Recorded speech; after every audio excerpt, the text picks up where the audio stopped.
Okay, welcome back.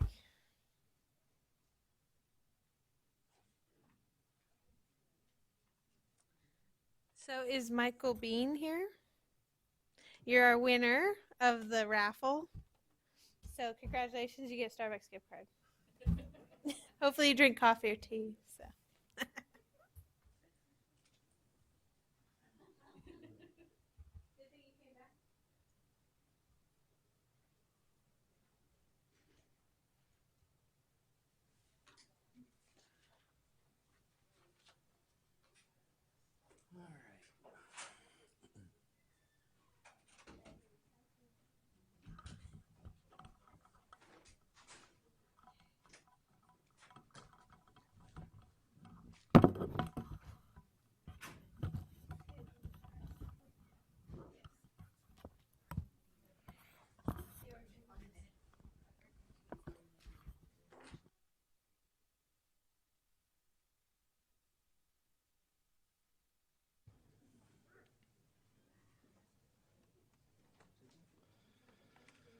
All right, well, looks like everybody's back now. For the next session, we're going to be talking about one of the main components here, the no exposure certification.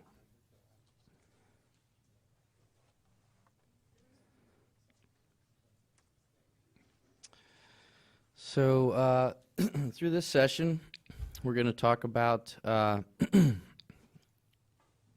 is this the right? This is at the wrong session. Hold on a moment. Give me a minute. Let me just scroll back.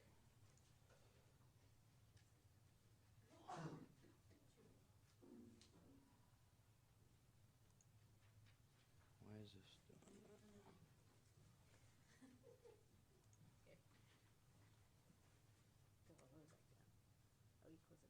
Yeah, well, and then I did that. And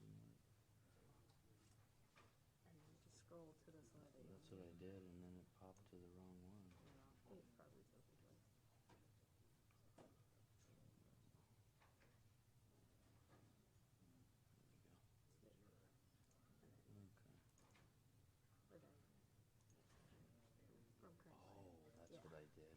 Thank you.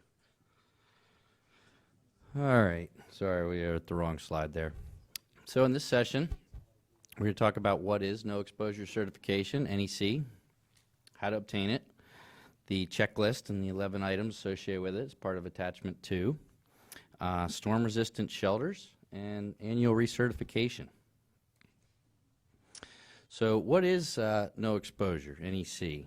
It's a conditional exclusion in the permit for specific IGP requirements. Some of those we talked about a little bit earlier, the requirements of having to do a SWIP, having to sample and monitor discharges are two of the conditional exclusions. The site map is the same as we talked about for an NOI facility as it is for an NEC facility.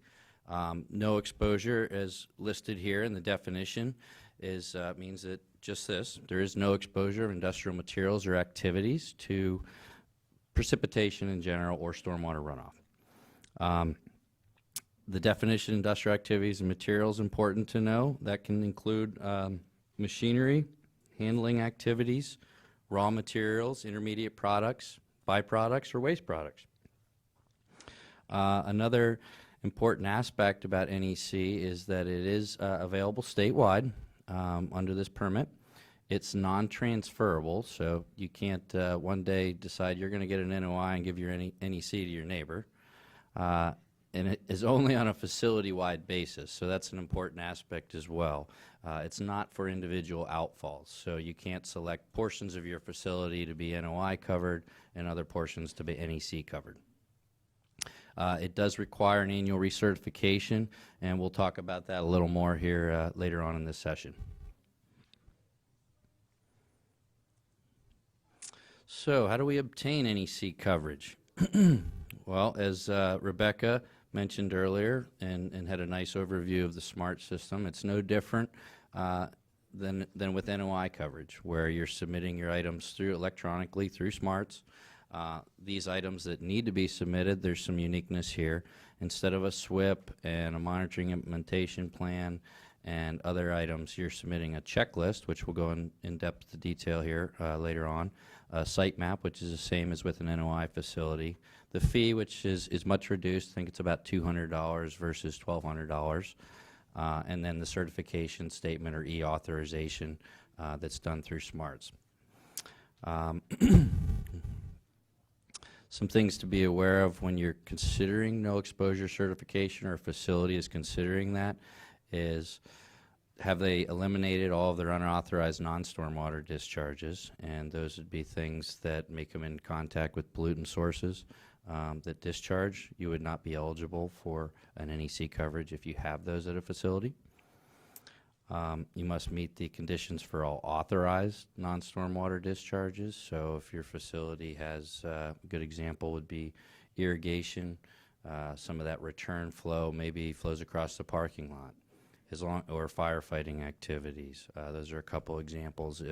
As long as those don't come into contact with pollutant sources and then discharge from the facility, those would be authorized typically under the IGP, and if you have those are still authorized under an NEC certification.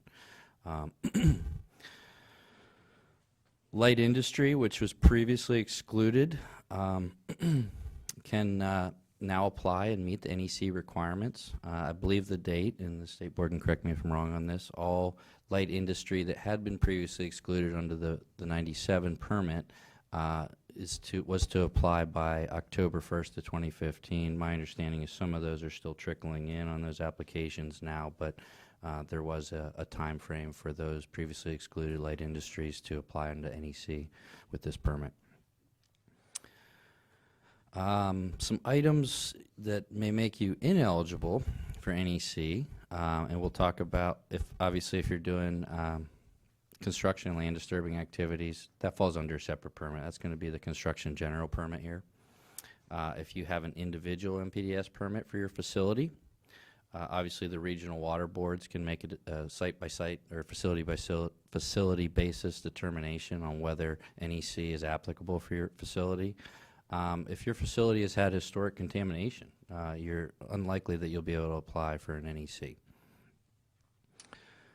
And one other kind of nuance that often could come up and be able to obtain an NEC is if you do have a facility with an individual MPDS permit, this would come into certain circumstances, but that facility may be able to obtain NEC coverage and terminate their individual permit, depending, as long as they didn't have the exposure, met the checklist items, and all the other requirements associated with NEC.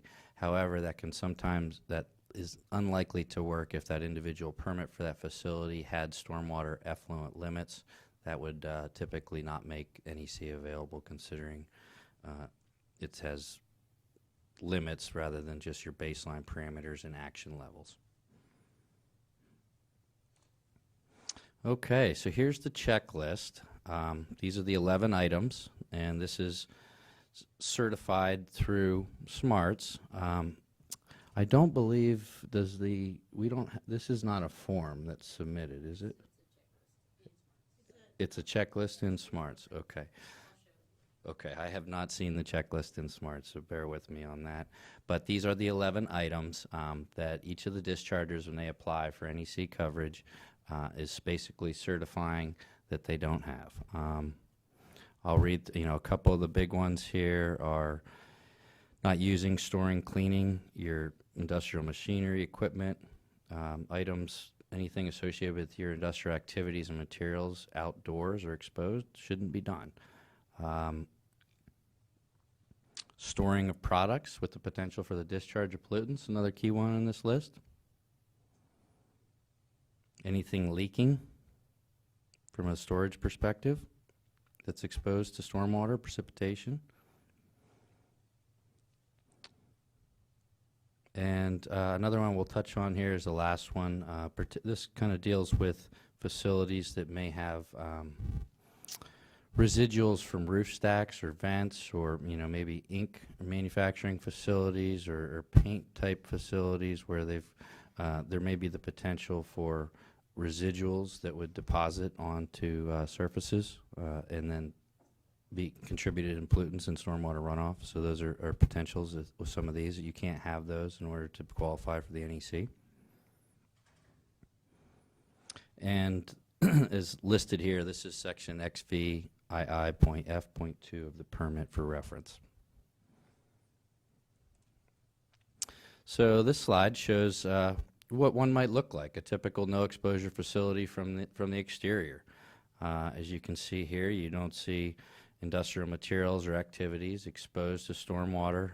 You don't even see storage or other things. This is really a completely roofed, walled building, completely storm resistant for the most part. You do see a loading unloading area, but you don't see things stored out there, permanently exposed precipitation or in non-storm resistant shelters. So just an example one may look like.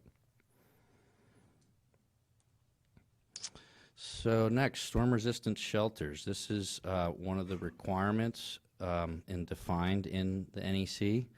Storm resistant shelters, as shown in that previous picture, may include completely roofed and walled buildings.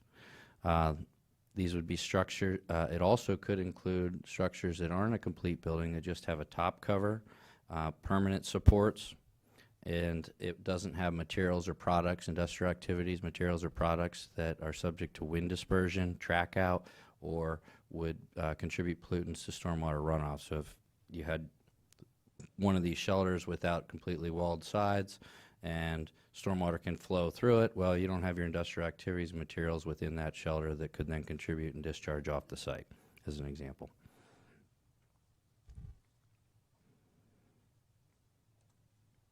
Here's just a picture example, some storm-resistant shelters. This is just on a dumpster perspective. There's lots of examples. I just wanted to show a couple. This was a pretty good one. The one here on the left, as you can see, is a completely enclosed structure. It's not exposed to precipitation. It's a sealed unit, versus the one on the right is a dumpster which has no top cover. It's above its effective capacity. There's materials and other things on the impervious surface, exposed precipitation and runoff. So this is one example of a storm-resistant shelter versus a non-storm resistant shelter.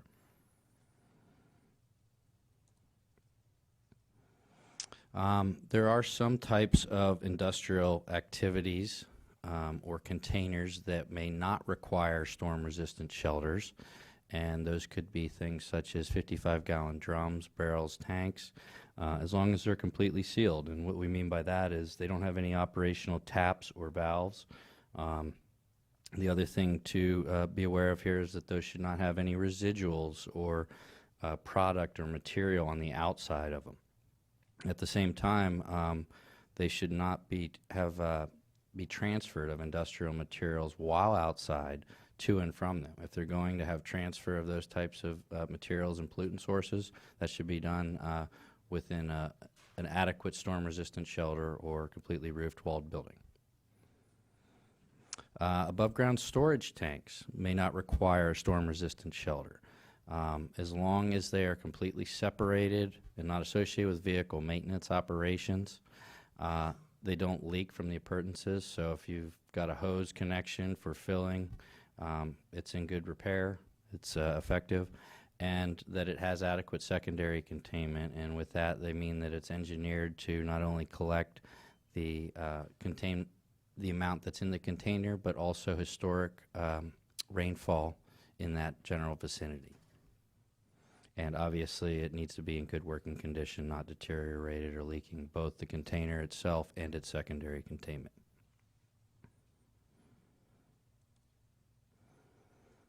A couple other examples. Lidded dumpsters. We showed a picture of one of those. Those dumpsters, once again, need to be in good repair and not leaking as well. They shouldn't have any holes in the bottoms. They covered if possible, but they shouldn't spill during loading and unloading activities. The example in the previous one, I'll just scroll back. This one here, you can see that there's no real potential for exposure during the loading and unloading operations here. The connections to the facility are actually through the wall. There's no exposure, so that's an example of that as well. Adequately maintained vehicles, those can also be stored outside without storm-resistant shelters, assuming they're not leaking. They're in good repair, and they wouldn't be a source of pollutants to stormwater runoff. Trucks, automobiles, forklifts, trailers, general purpose vehicles are some vehicles that you might see in typical industrial activities that would, as long as they're in good repair, could still be stored outside without a storm-resistant shelter and meet the NEC requirements.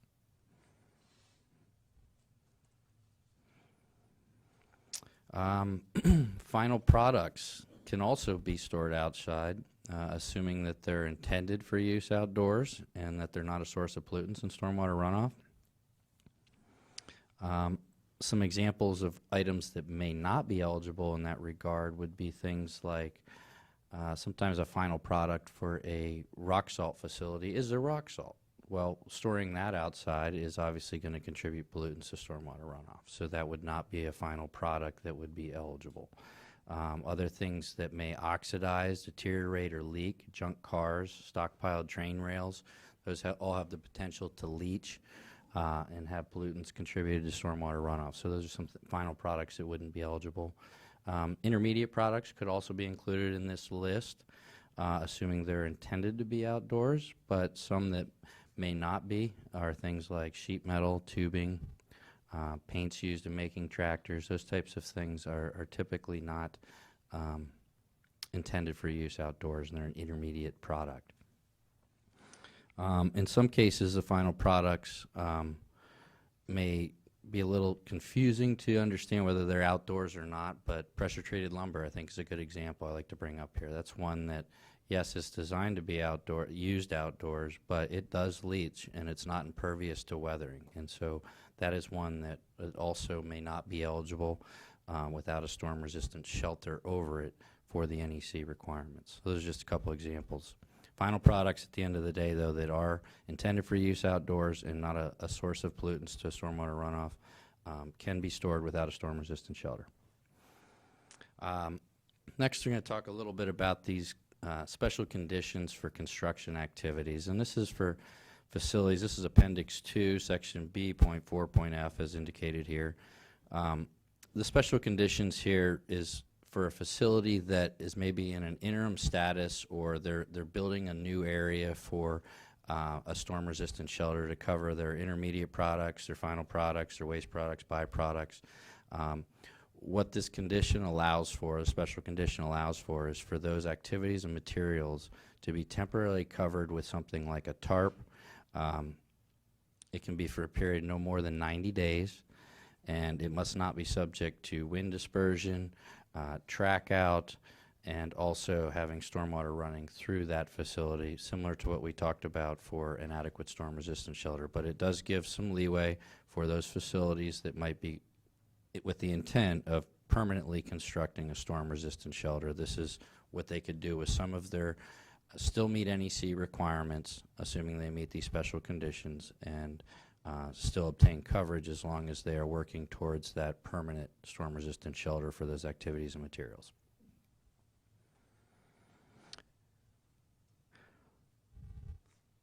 I think a good thing to keep in mind there too, facilities may want to take advantage of that that special condition. It would be pertinent to take a look at it and looking at, are these guys actually, is this interim, or is this going to be permanent? I could see some facilities looking at that as well. We're just using tarps over our materials, and 6 months later you're out there and they're still using tarps over their materials. They haven't broken ground yet. They haven't started any construction. So something to keep in mind, be aware of if you're out looking at these facilities in the field.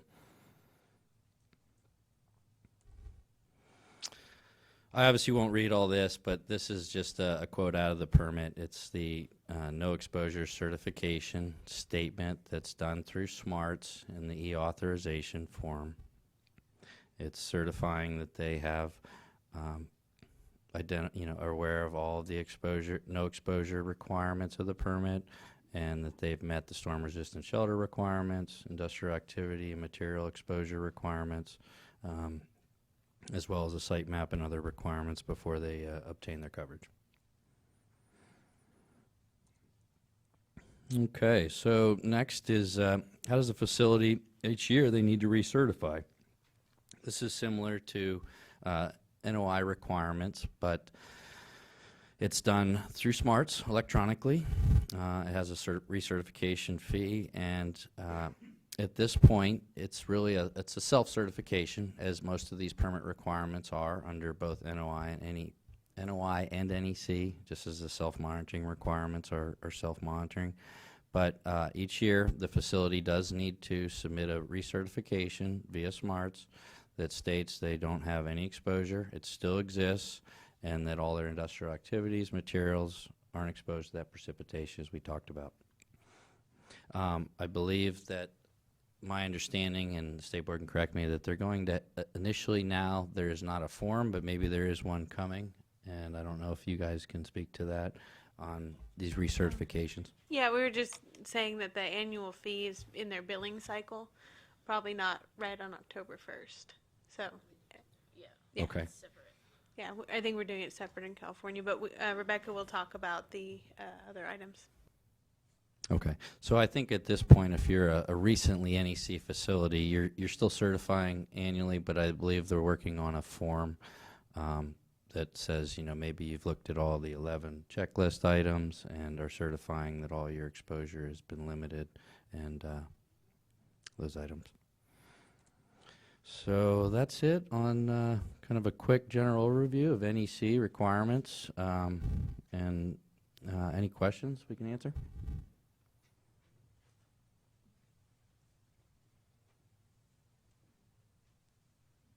Hi, excuse me. Micheline Kipp with Condor Earth Technologies. Could you elaborate just a little bit on the secondary containment capacity for the ASTs? Okay, for this requirement in the permit, it talks about that requirement should meet. Now, keep in mind there may be other requirements for facilities under Oil Pollution Act or SPCC, FRP rules, but the way it's written in this permit as it describes ASTs is that it should contain the amount of the product in the event of a spill, as well as any historical rainfall amounts that may fall in that area. So some areas may get 2 inches of rain a year that would fill up a volume of X amount. Others may get half inch of rain a year. So that's how it's written in this permit. That's not very technical. I realize that, and it's oftentimes more technical under the SPCC FRP requirements, but that's how it's described under the attachment 2 of this permit in the NEC.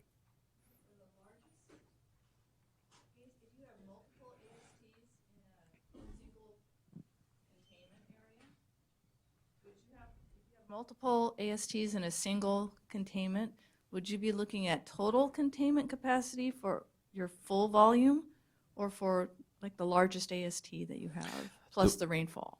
The way it's written in this is that it would be for all contents, full volume contents, including, and then also your enough volume for that historical rainfall.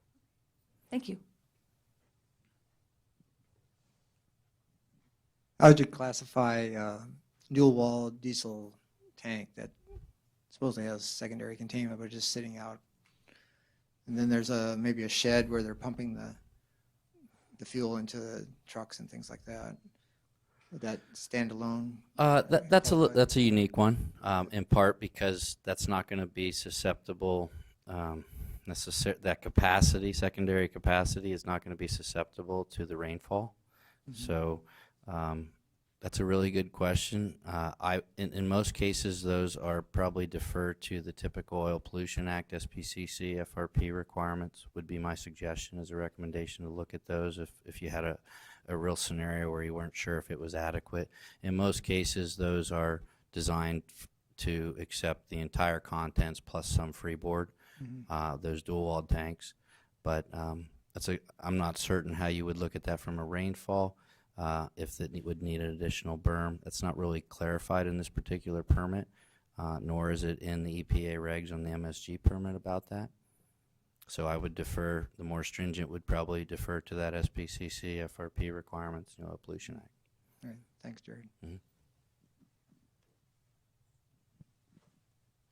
Other questions?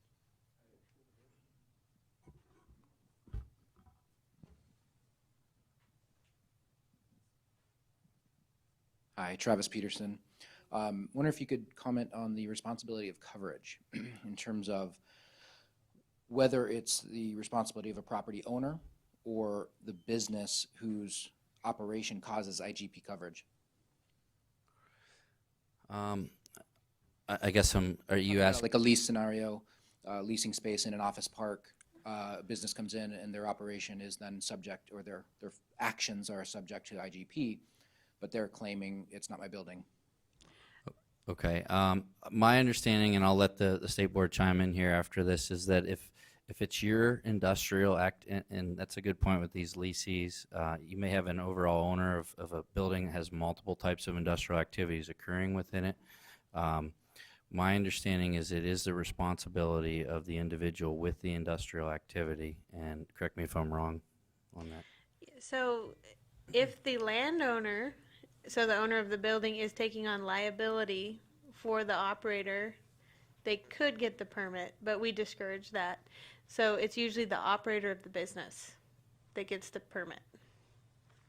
Operator of the business. So the company that's actually operating on the site. It's different for construction. It's usually the landowner obligation that you have to have some real property or economic interest and holding on the land for the construction project, and there's agreements that happen and things like that. But for industrial, it is the owner-operator of the business 99% of the time. Yes, they have to have control over the operations of the Right. activities. Industrial activity. So if the landowner is saying, yes, I'm going to come by every week and implement the plan for them, the airports, it gets a little interesting on that. It does happen, but it's very rare. Yeah, well, that is a good point and of differentiation for this particular permit.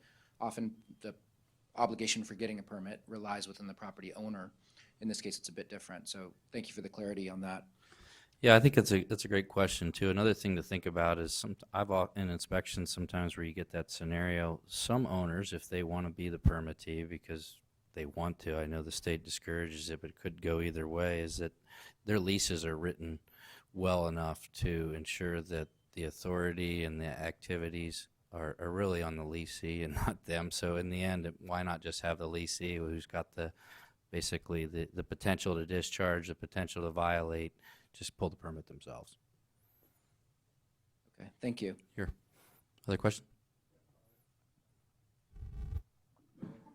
The picture earlier of the eligible NEC facility with the loading docks,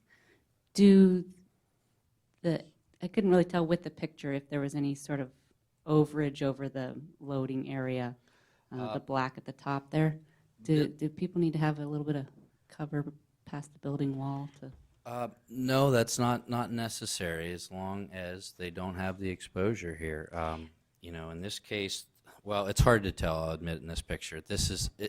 Most of these are sealed. I don't know if many of you have seen loading docks before. Some of them do have covers, as you mentioned, but a lot of them will actually have kind of tarpaulins, or you back in, and it's sort of a self-sealing. So really, that's a great point and good question. The loading and unloading activities really don't have exposure in that case. Now, if it was different than this, where there isn't that cover, they don't have that seal, and those activities and materials, whether they're finished products, intermediate, waste products, byproducts, if there's that potential for exposure, and this would kind of be site-specific, you'd have to look at it, but that could be a facility that may not meet all the requirements of NEC.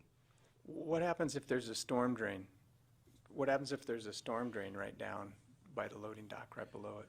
Well, one of the things with the checklist is actually evaluating your storm drains and looking at your conveyances, and are there pollutant sources, whether they be historical or occurring at the facility? Is there sheens, is there residues, is there things like that?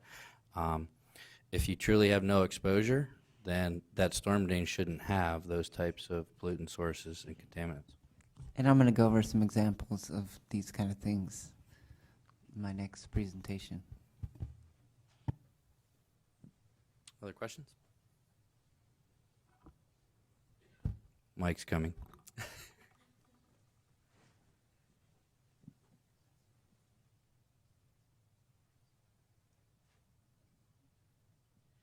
This morning, I think I saw the figure of 2,000 enrollees in NECs. Now, does that mean those have been approved by the regional board or state board? And also, do you anticipate that there will be a lot more NEC enrollees? So as we said, sorry, I'm going to cut you off, Jared. We only accept applications. We don't approve them. We never have, and we don't have any plans to approve somebody's site design and saying that they meet the permit. I mean, you'd have to almost be out there all the time to say, yes, you comply with the NEC. So we accept the applications. We do not approve them. And the second question, do we expect there will be more applicants for the no exposure certification? It just depends on outreach, and if new sectors are just learning about the NEC, it just takes a lot of outreach on a statewide level to get everybody in compliance. So the cities really help us with seeing who hasn't heard about the new requirements to self-report. It just depends on how long it takes, but my feeling on it would be that it's just going to take years to get everybody under compliance with the resources we have. So I would say, overall, with the light industry also having been previously excluded and now kind of learning about these requirements, that'll probably have an uptick in the applications overall. Has the state board or regional board, have they gotten much feedback from MS4s in terms of applicants or enrollees for NECs actually turning out to not be eligible for them? Well, oh, sorry, go ahead. I'll let them speak to one item. I personally have had the experience here under this permit of inspecting a facility in California that was an NEC facility. And there was definitely, I'm not making compliance determinations as a contractor to the state in doing that, but there were items of exposure. And this was just a good example of the facility. Is you'd typically drive by from the street and not recognize it as anything of, it's not like a scrap metal yard or an auto dismantler or auto recycler. They're pretty easy to tell, yeah, you've got exposure. You're not an NEC facility. This was a facility that dealt with very clean food grade type indoor process for food packaging. And so really their only potential for exposure dealt with their loading and unloading of their raw materials, which was the plastic resin pellets. And so what during the inspection, obviously you're not doing a SWRCB review because it's not required. They have a site map with the minimum requirements. We saw a few items with that, which, as Rebecca touched on, some of the general ones, flow, direction of flow, activities, the loading, unloading areas weren't identified, but this particular facility had a hose port in connection in which they actually sucked or vacuumed the pellets into some indoor contained scenario, which could be no exposure, but the problem was that they clearly didn't implement an adequate process for capturing any spillage or residuals during that loading, unloading, and the entire parking lot in and around that area, as well as down gradient, had small little plastic resin pellets scattered about. And so that clearly would not meet as a raw material, industrial activity raw material of being exposed. So it was a questionable whether they were adequate, or maybe they could improve their facility to still meet the requirements. But that's one of the nuances I personally saw in looking at a new facility that was covered under the NEC here. Yeah, we've inspected a number of NEC facilities, and about half of them don't qualify. So it's a little higher than 50%. That's very useful to know. I mean, it sounds like MS4s should definitely not assume that just because a facility enrolls as a NEC facility that they are eligible. They should not assume that. Right, and some of them, just with some minor changes, will be able to meet the NEC requirements, and others, like I went to an auto dismantler, there's no way. I mean, they got cars outside. So there's some of them that just don't understand the NEC too, so we're running into that too. Well, and I want to be clear, it's not the municipality's responsibility to determine what type of permit coverage, whether it's NOI or NEC. It's their recommendation or their observations at the time of the inspection, and they're reporting to us as a reporting requirement per their MS4 permit. They are not inspecting on behalf of the regional board for compliance of the IGP, UCGP, or any of the other statewide permits. I personally have gotten emails or spreadsheets actually, of identified facilities from the municipality that say, we don't know, they may need permit coverage, we think they do, meaning NEC coverage. We've done an inventory inspection, here's our information, we're fulfilling the requirement. And so we have assigned it, I myself have gone out to confirm whether or not they need NOI, NEC, and we're slowly working through those lists. Yeah, because realistically, it seems like the regional boards and the state boards can't get out to all of these. So the MS4s are kind of our eyes and ears out in Absolutely. the field. Absolutely. And Okay. San Diego region and Los Angeles region are experiencing some of the same things. They're doing a targeted NEC outreach, and we've seen the photos. And it's a lot of them just don't understand the concept very well. And so it's an education thing, and it sounds like what Rich is doing is really good, that he kind of explains it, and they either can do it or they can't, and they get the correct coverage. Thank you. You're welcome. Any other questions in here?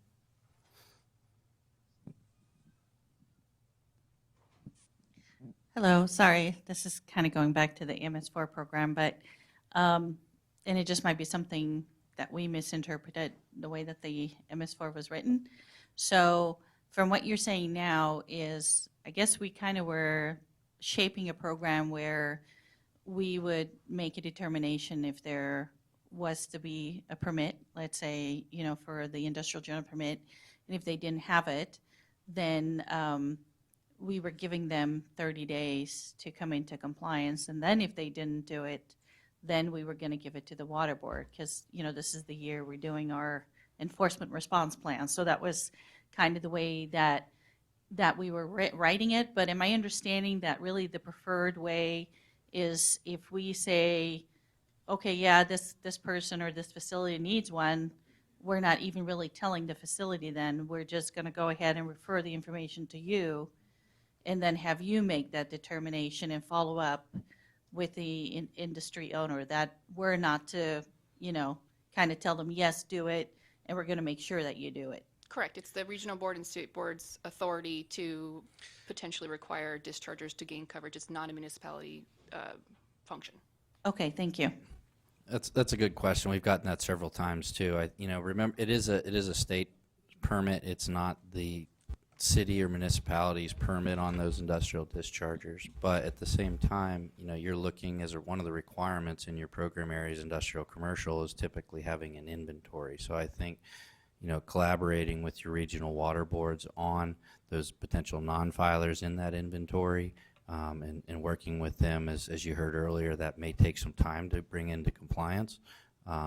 But, you know, under your other element, your public education and outreach, you could have success in trying to get industry stakeholders aware of these requirements and what may be coming.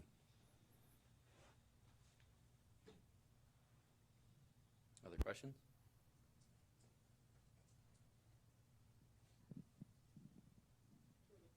All right, thank you. And there aren't any from the web. No questions? There's a couple very specific SIC code ones we'll do after the training. All right, Rebecca's going to talk about NEC and smarts. Thank you, guys.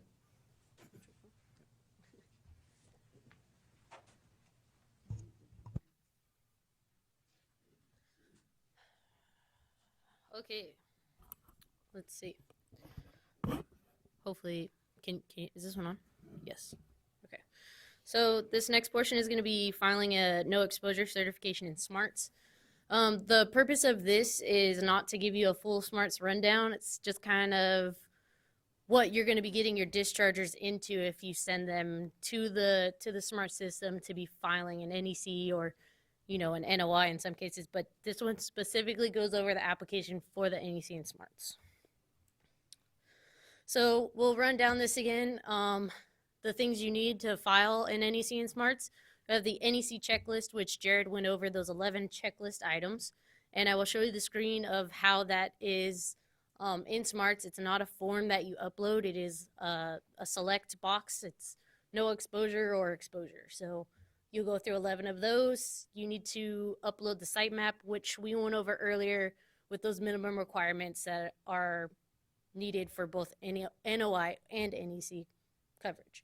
The application fee, which we talked about, was $200. And just to reiterate off of Jared's thing, when you recertify, you're not paying another $200 every October 1. Whenever you entered the permit, that will start your billing cycle, and then you will be billed on that same billing cycle every year. So if you paid in January, there's a billing cycle for that. You'll get caught in that billing cycle, and you might not be paying it on October 1 every time. And then again, the electronic authorization form, and all of these are required to be submitted through SMARTS. So basically, once a discharger is able to log into SMARTS, you would go through a few steps to get to the new application process. And within this application, you can select the NOI, the NEC, the Notice of Non-Applicability, or the Region 8 Scrap Metal Permit. But for this case, we are selecting the no exposure certification. So there's a couple buttons you go through. It'll be Industrial General Permit, New Application, Statewide Industrial General Permit, No Exposure Certification. And then the discharger will go through a series of tabs in SMARTS that requests information from them. And it goes over things like the owner-operator info, contacts for who's actually running the facility compared to who owns the facility, and basic information. Where's the facility located? What's your lat and long? Which region are you in? What county are you in? What city are you in? And these are really important so that they can get to the correct regional board for all of these things. So they want to make sure that this information is correct as possible. We, again, as I said, this is a public certification system. So the discharger enters all of these information, and this is what you look up in the public user menu. So like I said, if they enter 123 North Fake Street and you write in N Fake Street, then those two records aren't going to match. So this is where that comes from. But the big portion of the NEC facility info that people get a little bit confused on, because until you get to this question, you are filling out a notice of intent. And the highlight of this page, which is in this red boxes down here, is total area of industrial activities and materials exposed to stormwater. If you cannot answer that question as 0, you will not be switched over to the NEC application to confirm that you have no exposure. And this is kind of the catch. So if somebody really understands that they have no exposure, they would be able to enter 0 into this box saying, oh yeah, I don't have anything outside, nothing's exposed. But if they go, oh, I have a site size and I'm 5 acres, large, and I have a building and a couple other things, but maybe outside my total exposure is 3 acres, do they really know what's going on outside? Are they sure that they have no exposure outside? So they have to be able to enter 0 to get to the next portion of the application. That's a great California State Water Board trick question on NEC. Yes. there. Yeah. Yeah. So then once you enter 0 and you hit the Save and Next button, it'll say, hey, you're eligible. Do you want to apply? So then they can select yes. And we come to this, which is where you've transitioned from the NOI to the NEC questionnaire. And you have this checklist of 11 items where you have to be able to mark no exposure to all 11 items to be able to continue. If you mark exposure to any one of these 11 items, it'll kick you back to an NOI. Sorry, Rebecca. I just want to point out we also have the definition on the checklist. Yes. So if people don't know what that means, they can even look it up here if they haven't read the permit. Yeah, so that's a clickable link. We have a few of those within SMARTS that are there, but it also says that it talks about that they have certified that the unauthorized non-stormwater discharges have been eliminated. There's a little statement there for that too. Then we move on after we can answer that we have no exposure to all 11 of those items, that we will be uploading our sitemap that is in compliance with the sitemap requirements of the IGP. It's a simple upload attachment box, opens up into a new window, and they basically select that they have a file type sitemap and upload this portion and then click upload file. And then once they get through all of that and all of their information is complete, they'll be able to do a certification process. And the certification process can only be completed by the legally responsible person, when applying for the application. But they'll run this perform completion check, and it'll go through any of the application and tell them if they're missing something, if they've missed a checkbox, if they've missed entering a phone number, that type of information, to make sure that the application is complete. Once it is checked and it is said that it's complete, the LRP will verify that everything is true and complete to their knowledge, and that they certify that they have a no exposure condition at this site. And they will collect 2 checkboxes, enter their SMARTS security question, and enter their SMARTS password, which is the same thing that they log on with, and then they will certify the application.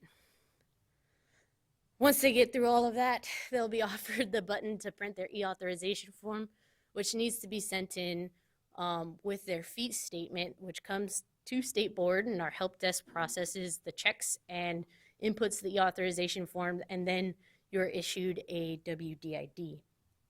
Hey, Rebecca, I wanted to just add, for those that may, do searches on SMARTS, if you're a municipality kind of wondering how many maybe NEC facilities you have, or you're producing your inventory in accordance with your MS4 permit.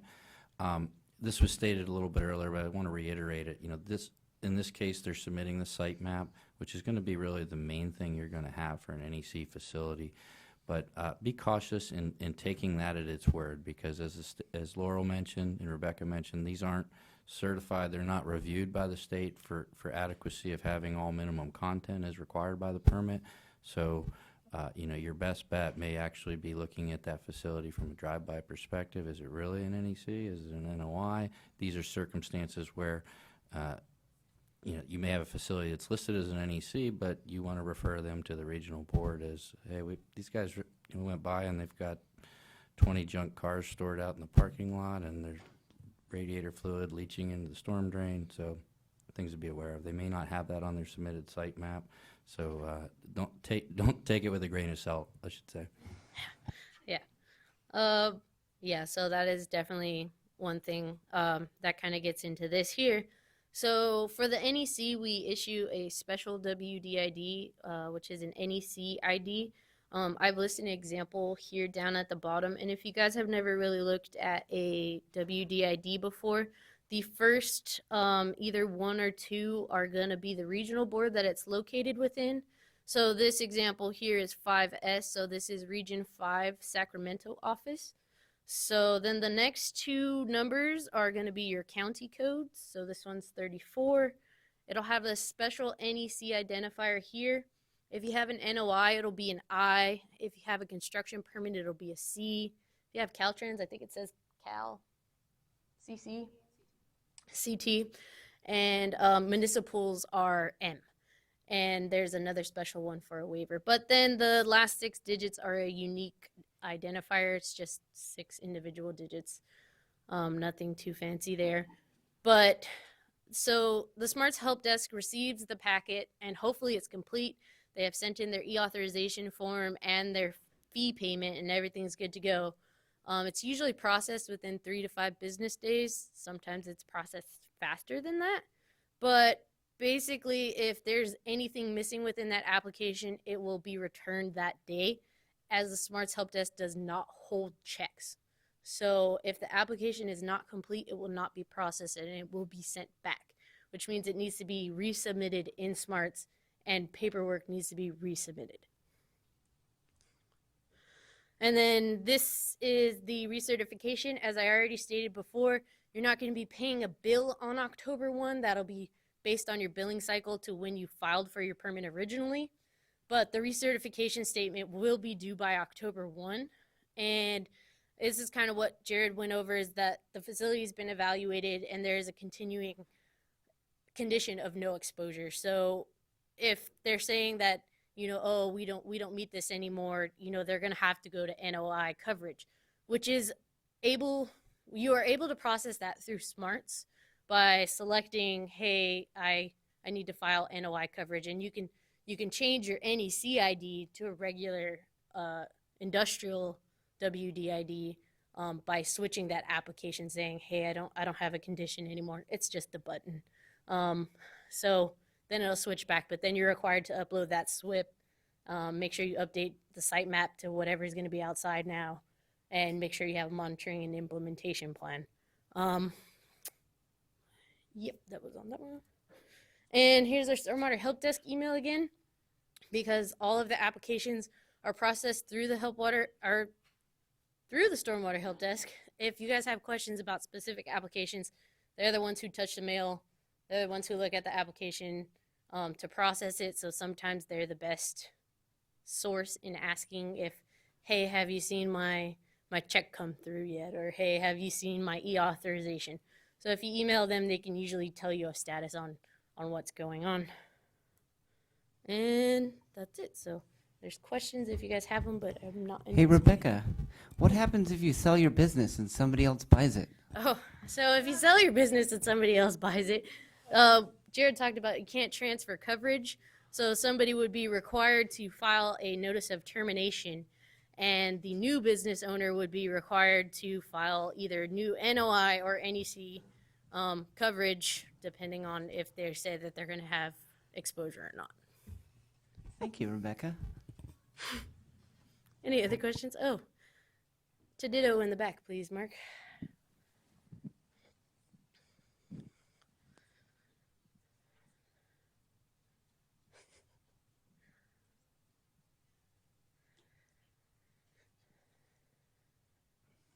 So if I apply for an NEC in September, will I be required to recertify a month later?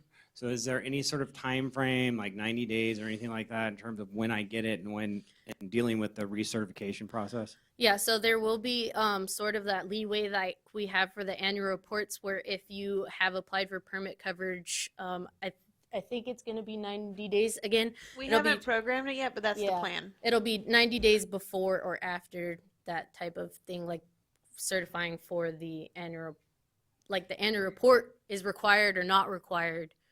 It'll be the same thing for the recertification. It'll just have a time frame that it sits in. And it should be pretty easy to recertify.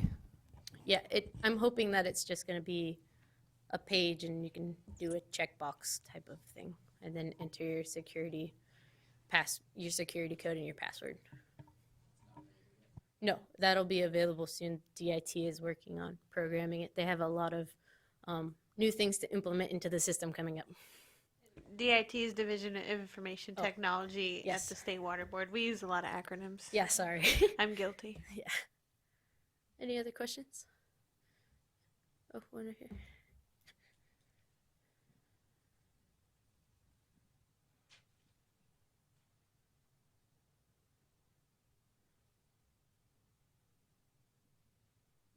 Does Smarts have the smarts, so to speak, to put in a check for the SIC code and whether it would be even NEC eligible? Are there some SIC codes out there that? So we don't actually do NECs based on SIC codes. I could be any SIC code and say I have no exposure. So we can't run a check to say, oh, this specific type of SIC code tends to have a condition of no exposure, because we don't know the condition sites at every individual facility. We can't make that assumption.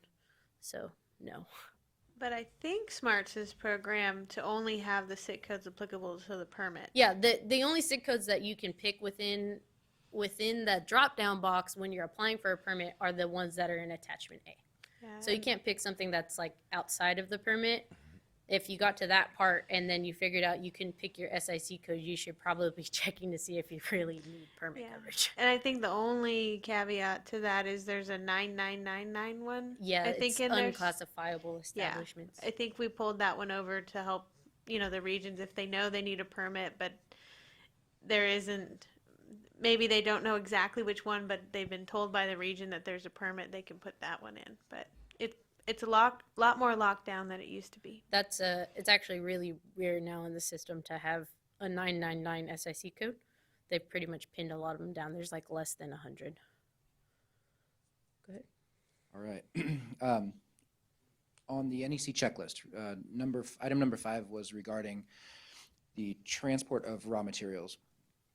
And wondering if the transport of materials that are not designed for outdoor exposure between two separate storm-resistant shelters, would that in and of itself require or take you out of contention for an NEC coverage? So that would be a little bit site specific, but a lot of the times when these conditions of no exposure exist, the transportation of from one truck to another, that if it's say like on a pallet and that pallet's wrapped and like sealed so that if it did come in contact with stormwater, it's not going to be, you know, some type of pollutant that's coming off of it, that might be okay in some conditions. If you're transferring something that's completely exposed, like grapes, if you don't tarp your grapes, that's a condition of exposure.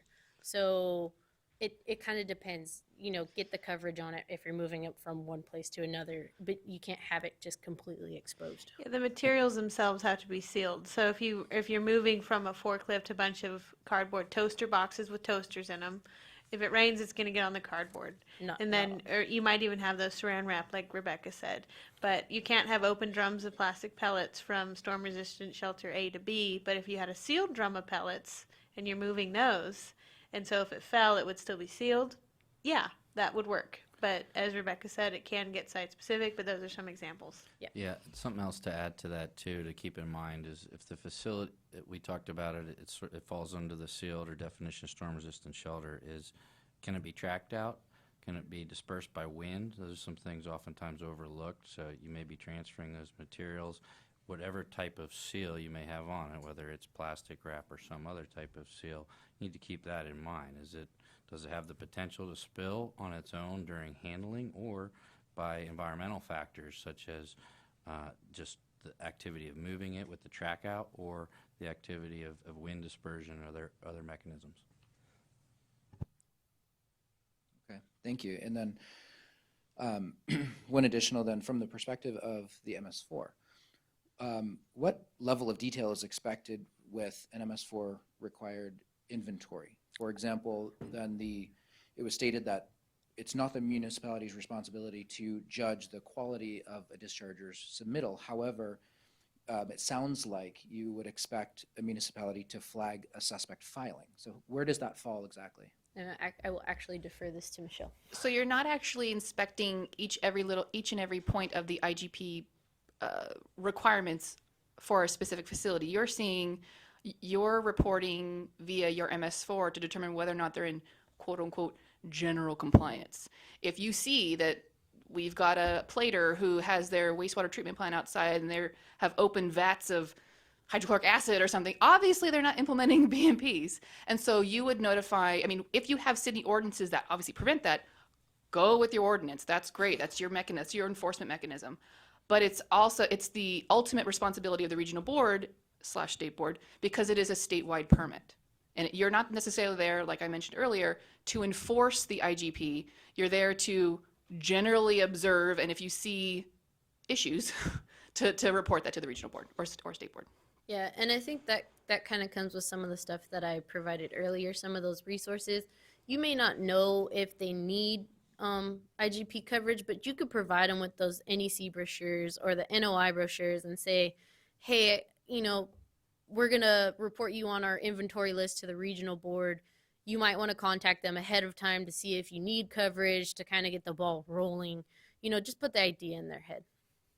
Another add-on to that too is, the general intent with the municipalities and the stormwater requirements on these MS4 programs is really that it's kind of like taking it from a large box and putting it in a small box. You guys know your municipalities. You have your areas and your compliance MS4 boundaries that you work within. And it's having an understanding, not permitting these facilities, but knowing that and working and collaborating with the regional boards that you have these facilities that have the potential, that have industrial activities and materials associated with attachment A that may need coverage. Whether you're evaluating that entirely is not the requirement, as Michelle looked at, but hopefully most municipalities have a sense of types of facilities that have potential to discharge to waters of the U.S., have water quality impacts, and have just a general sense of what those are. Some cities are known for, lots of manufacturing. Some maybe are known for lots of lumber and wood product materials. So the intent of these programs is really that you have an understanding, and the reason for the inventory is kind of back to the question, is that you know where they are, you know what their potentials are. You're always going to have these nuances where I'm not sure if this guy's covered right. Well, in those cases, as we've mentioned, work with your regional boards on that. Some of them are going to be very unique and maybe require follow-up information and other things from that discharger to really determine if they need the coverage and should be rolled into your ordinances or programs and other things. All right, or any other questions? Oh, okay, I will pass it off to Reagan then. Thanks.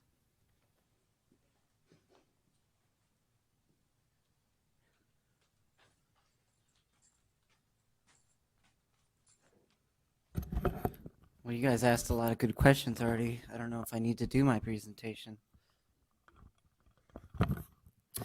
So what I'm going to talk about is some examples of facilities that may qualify for NEC coverage. So what I did here is I went to Smarts and kind of queried what SIC codes generally apply for NEC coverage. And this is the list, the top 10 list that I got. And what I did is I took the top 5 out of the top 10, and I will be speaking about those facilities in particular. So wineries, SIC code 2084.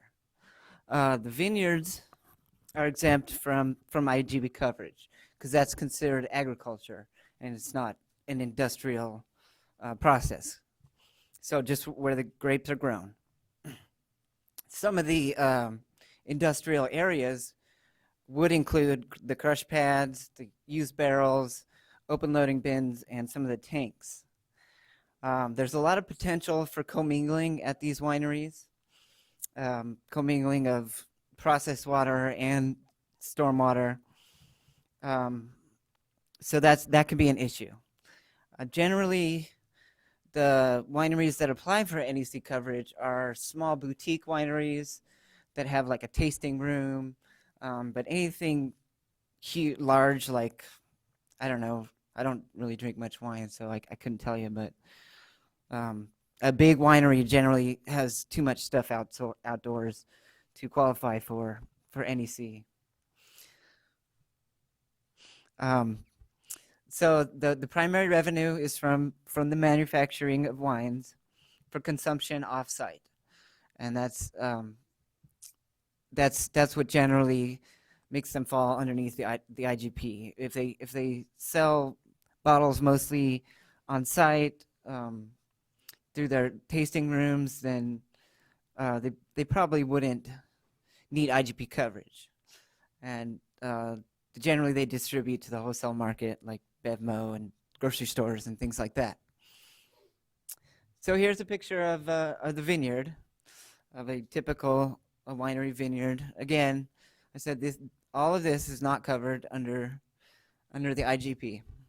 I know a lot of wineries do put some of their processed wastewater or extra stormwater on the plants to help them help water them and along those lines, but in general, it's not covered. I have included a process for the general process of winemaking. It begins with the crusher, the crush pad area, then it goes to a fermentation tank, then a pressing, and another storage tank. Then they barrel it, filter, bottle, and then age the wine. So here's an example of the crush pad area. The grapes come in here and they're sucked in and they go up this little conveyor belt, and then they're crushed and then put in the fermentation tanks that you see over here. But as you can see, this is all indoors, which is good. And you don't see a lot of leaks or anything. There's no openings to the outdoors that you can see here. So this would be a good candidate for an NEC coverage for this process. Here's another picture of some of the tanks they use at wineries. But you can see here that there's a lot of water or spills or leaks or whatever that is. It could be washing from of the tanks or washing from the inside of the tanks. You don't really know, but they have a drain here that drains some of this processed water, and it is indoors. So you'd want to ask them, where does this drain go? Does it go to their stormwater drainage area? Because that wouldn't qualify for NEC. But if it goes to their vineyards for watering or something like that, then that would probably qualify for NEC coverage. And there's other factors too. So just if you look at this, but the transportation of the grapes and things outside. Yes. So there's other parts, because it's interesting about the industrial permit, which is a little different than a waste discharge requirement with the state rules, is that it covers the immediate access to the facility and also sometimes the vehicle equipment areas outside. So what Reagan's showing you is some examples of good ways to store things indoors, but there may be more to these facilities than, Yeah. and he'll show that later. I will have a picture of that later. And here I have a little warehouse, a picture of a warehouse where the barrels are stored. So the process of making the wine is over, but they're storing it, possibly aging it here. They also have a drain here. You'd want, if you were to inspect this site, you'd want to ask them where does this drain go? But this is all indoors and it's nice and neat. So again, this would probably be a good candidate for NEC coverage. Those pictures are great examples of what I discussed earlier, the storm resistant shelter, completely roofed, walled types buildings. So in that aspect, they qualify minus what may be occurring outdoors. Yeah, thanks, Jared. And so the next one I'm going to talk about is a little bit of what we talked about before, general warehousing, 4225. So my first note is to read the SIC code manual for the description of what 4225 really is. There's some suspicion, I have some suspicion anyways, that a lot of these NECs probably don't qualify under the 4225 SIC code, but you don't know until you visit the site, really. So it's a storage of a line of goods for customers rather than your own business, as I mentioned before. If the warehouse is owned and used by the same company, it could be considered auxiliary. So if it's off-site, if it's not included on the same where they do their industrial activities, unless there's long-distance trucking and vehicle maintenance occurs on-site, then the transportation SIC code of 4213 would be applicable. And I have a little example of one of the fact sheets for this. Let's see if it'll.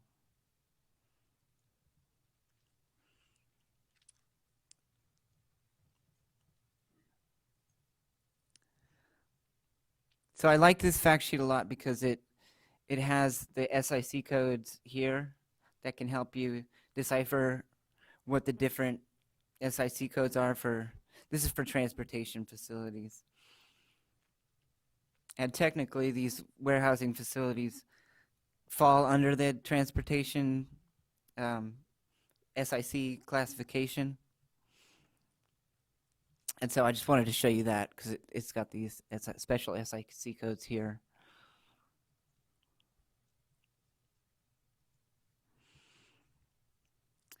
All right, here's a site that we went out and inspected.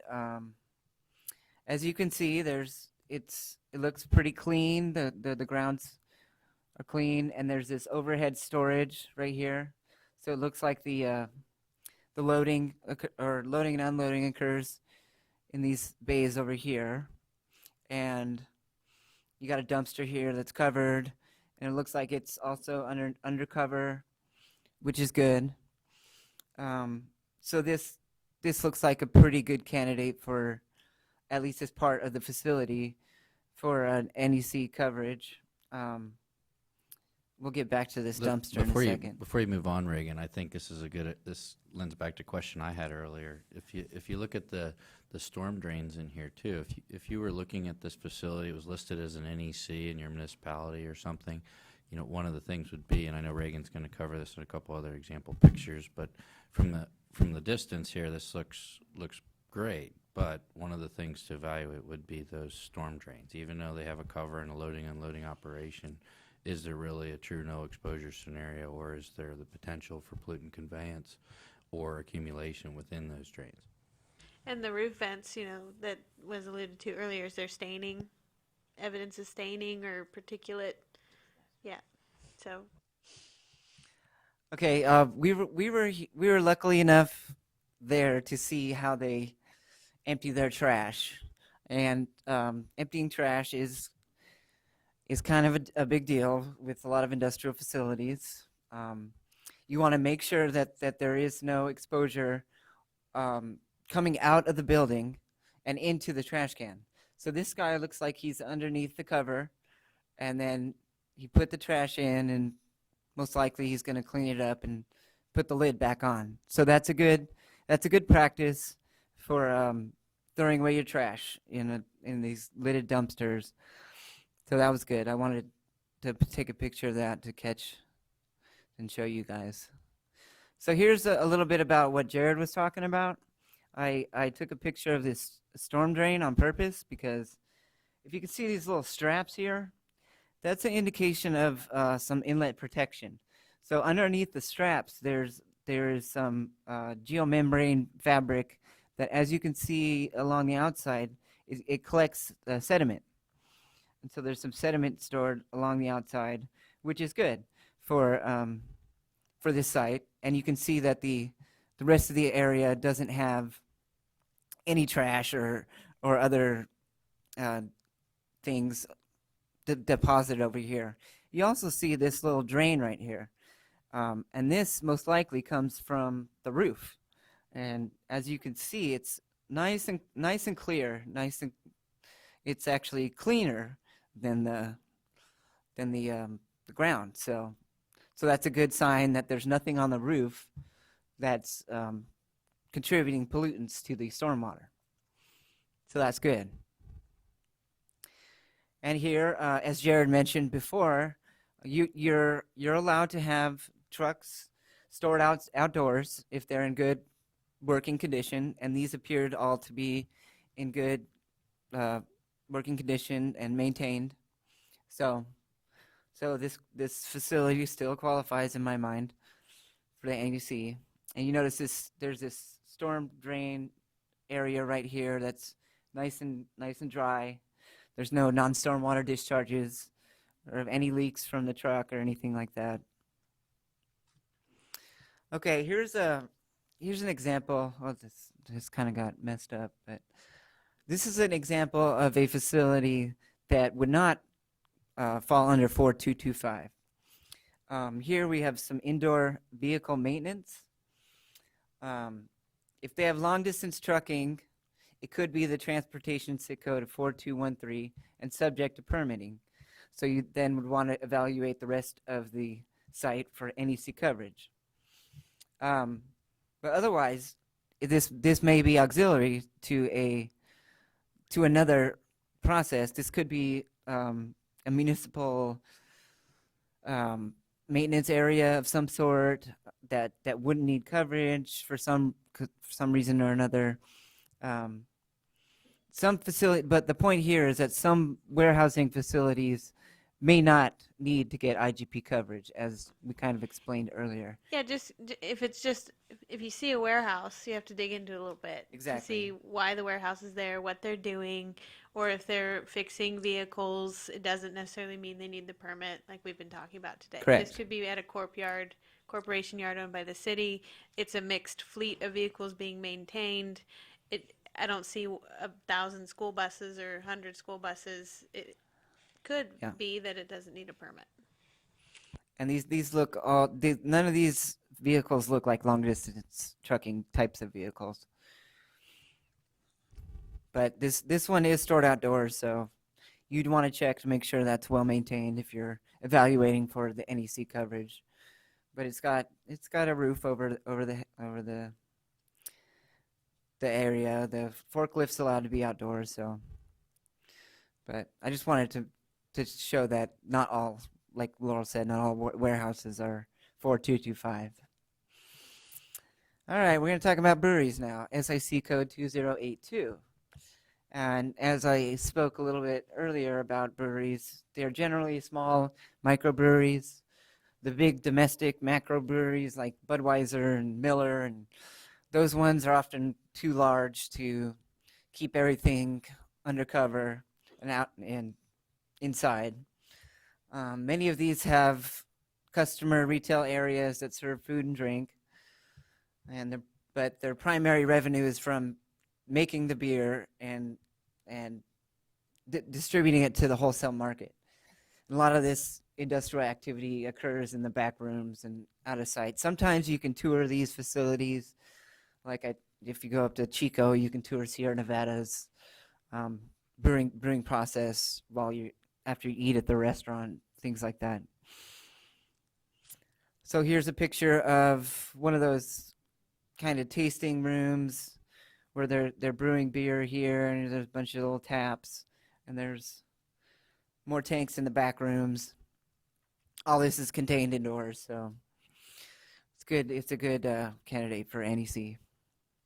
And a thing you'd have to consider, just like the wineries, is what's happening for the raw materials being moved Right. indoors. So the hops in this case, and the maintenance. And so here's an example of the process like I had for the wineries. The brewing process starts with the mashing, the malt and the water, lautering, then you add the hops, you boil the hops to add flavor, you cool it down, and then fermentation and storage. So this is what Laurel was talking about, the raw materials of the hops and whatnot. See, this is all stored indoors, but if you see these materials, they could be, as Jared has been talking about, prone to wind disposal. So if there's maybe an open door here and then an open door in the back, and some wind flies, goes through, and any circulation occurs in this building, this stuff can just fly right out. And track out as well, Reagan. Yeah, and it can track out as well. Yes, thank you, Jared. And so you want to look around this building to see if there's any of these materials out and around the building, because that would be exposure. But from the looks of it, I mean, it looks okay just from the picture.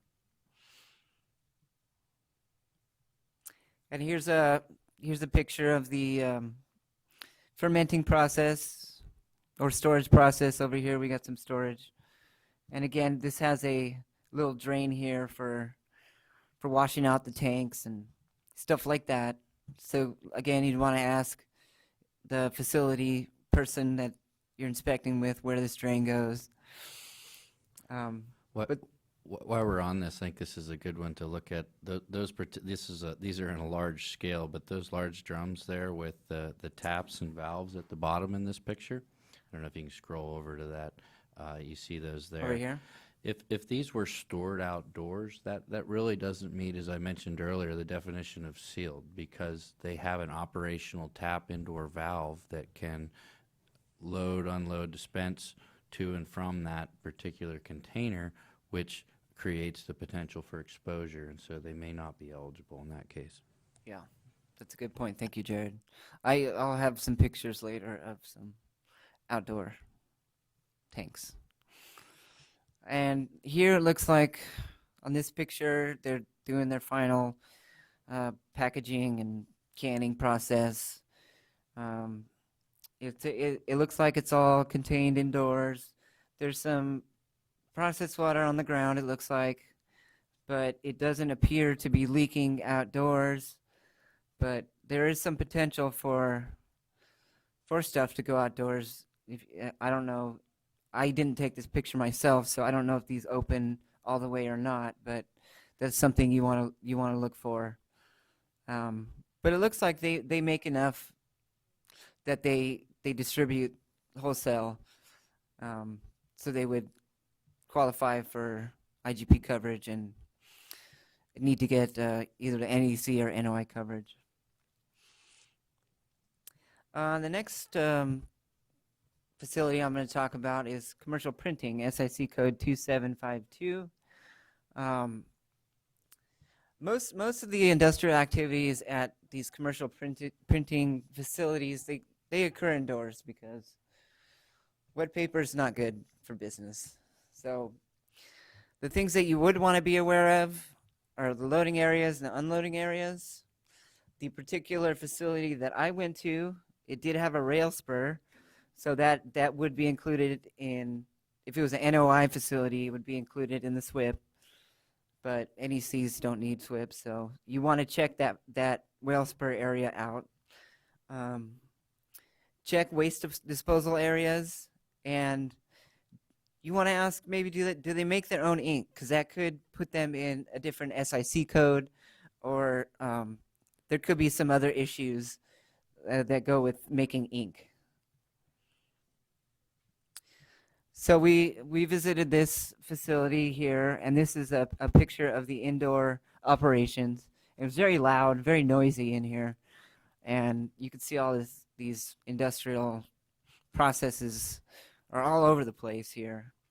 And we didn't really go too far in depth between every industrial process, because this was a facility that applied for NEC coverage. So we just wanted to make sure it qualified. And here's the outdoor area where they do some of the unloading. So it looks like there's overhead coverage, and again, there's a storm drain down here that's dry and clean. Everything looks pretty clean around here. And it looks like the trucks go straight up to the back or straight up to the facility, like right into it. So there's little room for exposure here. And this is a picture of one of the trucks backed up to, this is from inside the facility. And then here's some pallets inside the truck. So as you can see here, there's not really much exposure at all from the loading. But there are some areas like here and here that some trash or something could fall out. So you want to be careful. And this is back behind the facility. They store these things outside. But that's okay because they have this overhead coverage here. And it doesn't look like any of these materials are subject to tracking or wind dispersal. And they are all on a pallet. So it's lifted up off the ground. So this is good. This generally would qualify for NEC coverage. Again, this is just another picture of the back area where they store some pallets, and I don't know what's in here. I didn't ask. But here there's a dumpster, and it did have a cover over it. The only thing you'd want to ask them is, how do they throw the trash away?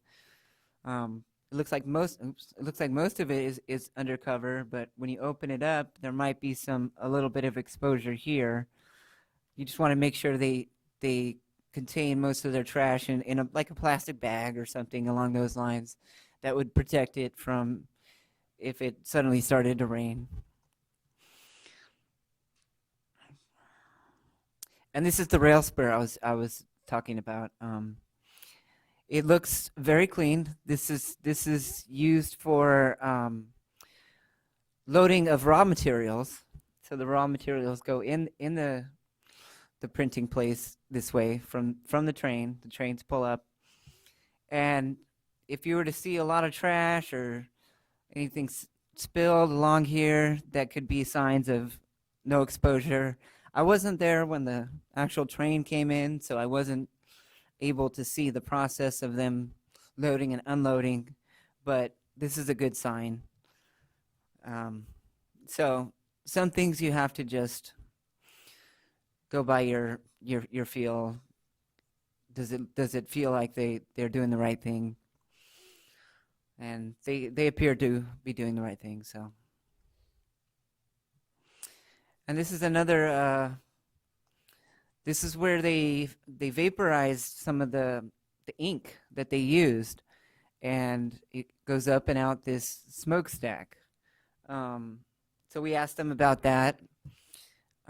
He said it was 3,000 degrees or something like that. 3,000 degrees, and it's basically just water vapor at that point.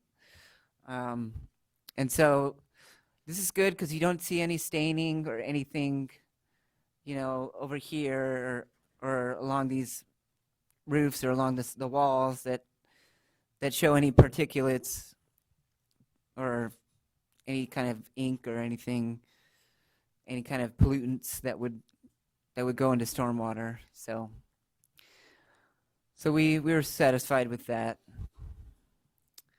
The next facilities I'm going to talk about are scrap and waste materials, SIC code 5093. And as we were talking about before, this covers most types of recycling, except for the vehicle auto dismantlers that are 5015. And some of the things to look out for at these facilities are the CRV recycling, especially when they unload and their cans and bottles. A lot of people dump out the soda and stuff right out there where they put them in the separate barrels when they separate them between lights and darks and stuff like that. So you'd want to ask, how is that cleaned up? If you have customers that do that. And Waymasters. This is what Michelle was getting into. We have an agreement with Waymasters because a lot of these recycling facilities have they weigh things, so people get their refunds based on the weight. And in order for the Department of Weights and Measures to come out and give them their official okay and to calibrate their weighing machines or scales, they have to show that they have permit coverage or NEC coverage or a NONA. So this is similar to the DMV thing that we talked about earlier. Yeah, and I wanted to drive home the point that 5093 includes the site is actually doing the sorting, not the customer. So the little cardboard and can and glass recycling places behind the food, grocery store, most of the time they don't need the permit because they're taking the person drives up in their car and they unload and they sort their own bottles and their own cans, and then the way the business puts it on a scale and they put it in the truck, they don't do anything with it. So, and that's primarily what they do. They might, if you put a 7-Up bottle in the glass, they'll take it out and make sure it's all the same. But primarily the sorting and that industrial activity is not done by the waste handler at that point, the recycling handler. That's the difference between the facility that they take it to get paid, who then has this whole operation for crushing, shredding, repackaging. They bale everything. So there's a real big difference between that. For the little behind the grocery store kind of recycling centers, those fall under city ordinances. We know that they, soda's poured out and things like that, and it's a problem, but we don't really have a good SIC code for them in attachment A to cover them because they're not doing a industrial activity. I wanted to note on this slide too, if this is a facility that has applied for NEC and they're having to clean these products, that typically means that they have exposure, so they probably need an NOI in that case. Yeah. I think most of us with some stormwater experience are skeptical with a lot of these 5093 facilities. Yeah, and then the Waymasters, the reason that the stormwater regulations were pulled in is from legislative bills. Yeah, I have So- that in the later slide. Yeah, okay, you're going to talk about that. So you also want to check for any outdoor storage, like bales at these kind of facilities. A lot of that occurs. So, like Laurel said, they have to be doing some kind of industrial process to the recycled goods, like sorting or cutting up or baling or something along those lines, not just collecting it. So the place that I went to was they recycled other things, but they mainly recycled this foam material that goes underneath carpets. And see, there's a baler here, and so what they do is they bale these up and then store them and have somebody else pick them up to do whatever they do with it. So here are the bales that I was talking about, but there's one concern I did have with this facility. They had applied for NEC coverage, and most of their operations are indoors, but this material is very susceptible to wind dispersion or any kind of tracking outdoors. And see, they had this area, this open door here, which wind could just gust and blow any of these little pieces out there. So you'd want to be careful and look for things outdoors again. I took this picture because I wanted to show that they did recycle other things like copper. So here's the copper, and they had a scale to weigh out the metal stuff. But that was kind of a small part of their recycling. See, here's more of the foam materials stored indoors, which is good. And see, this is the guy that picks up or drops off materials, and they just come right in. And here's the balers, and they are a pretty messy facility, but they're allowed to be messy as long as they're indoors. But again, you want to be concerned about this stuff blowing out and causing some exposure. And it can also blow on the roof too if they have to have OSHA regulated ventilation for whatever they're doing. It can actually blow up on the roof and come out the other way. So it's the doors, it's the people tracking out the equipment, and also the roof. The other thing about this facility is they have a guard dog, and the guard dog apparently stays inside at night. So they were washing that out into the back parking lot when we were there. So Yes. that's something else to look for, and we sort of told them to change their practices. What were they just a little washing bit. out? The dog pooped. The dog poop. Okay, that's a city, yeah. that's a Yeah, problem. so that was a separate issue, but just something else to look out for, because that was something they do on a regular basis. This goes back to, I think, the question we had earlier about, well, how many have applied for NEC, and do we envision seeing a lot more of these? I think some of these examples are really good, thought-provoking examples here on it.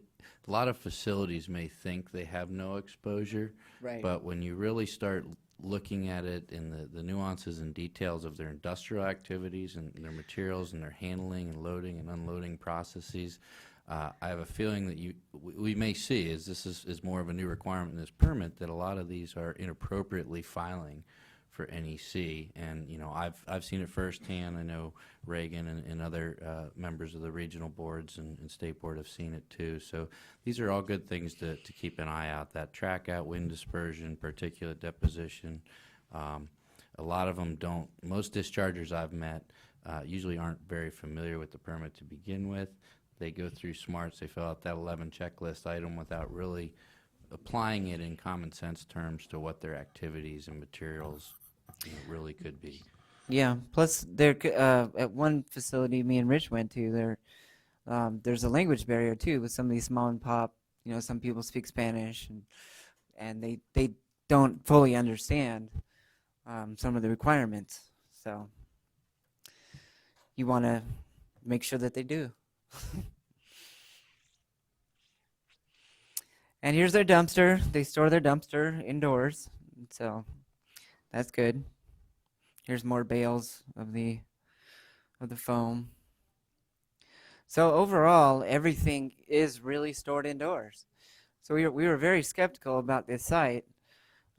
qualifying for NEC, but it kind of does.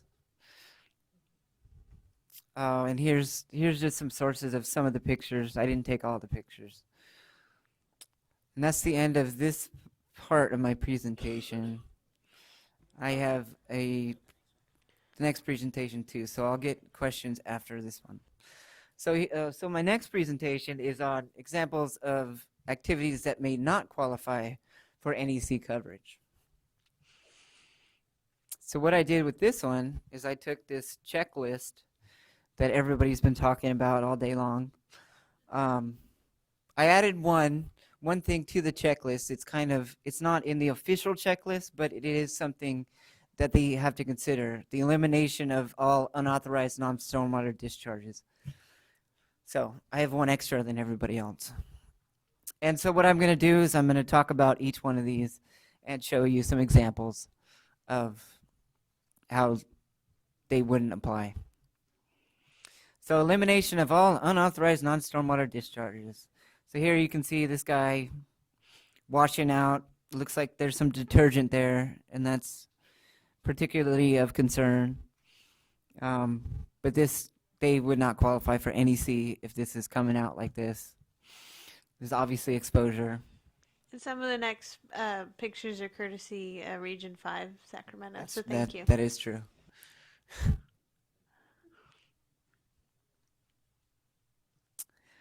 And this one. Here's another unauthorized non-stormwater discharge.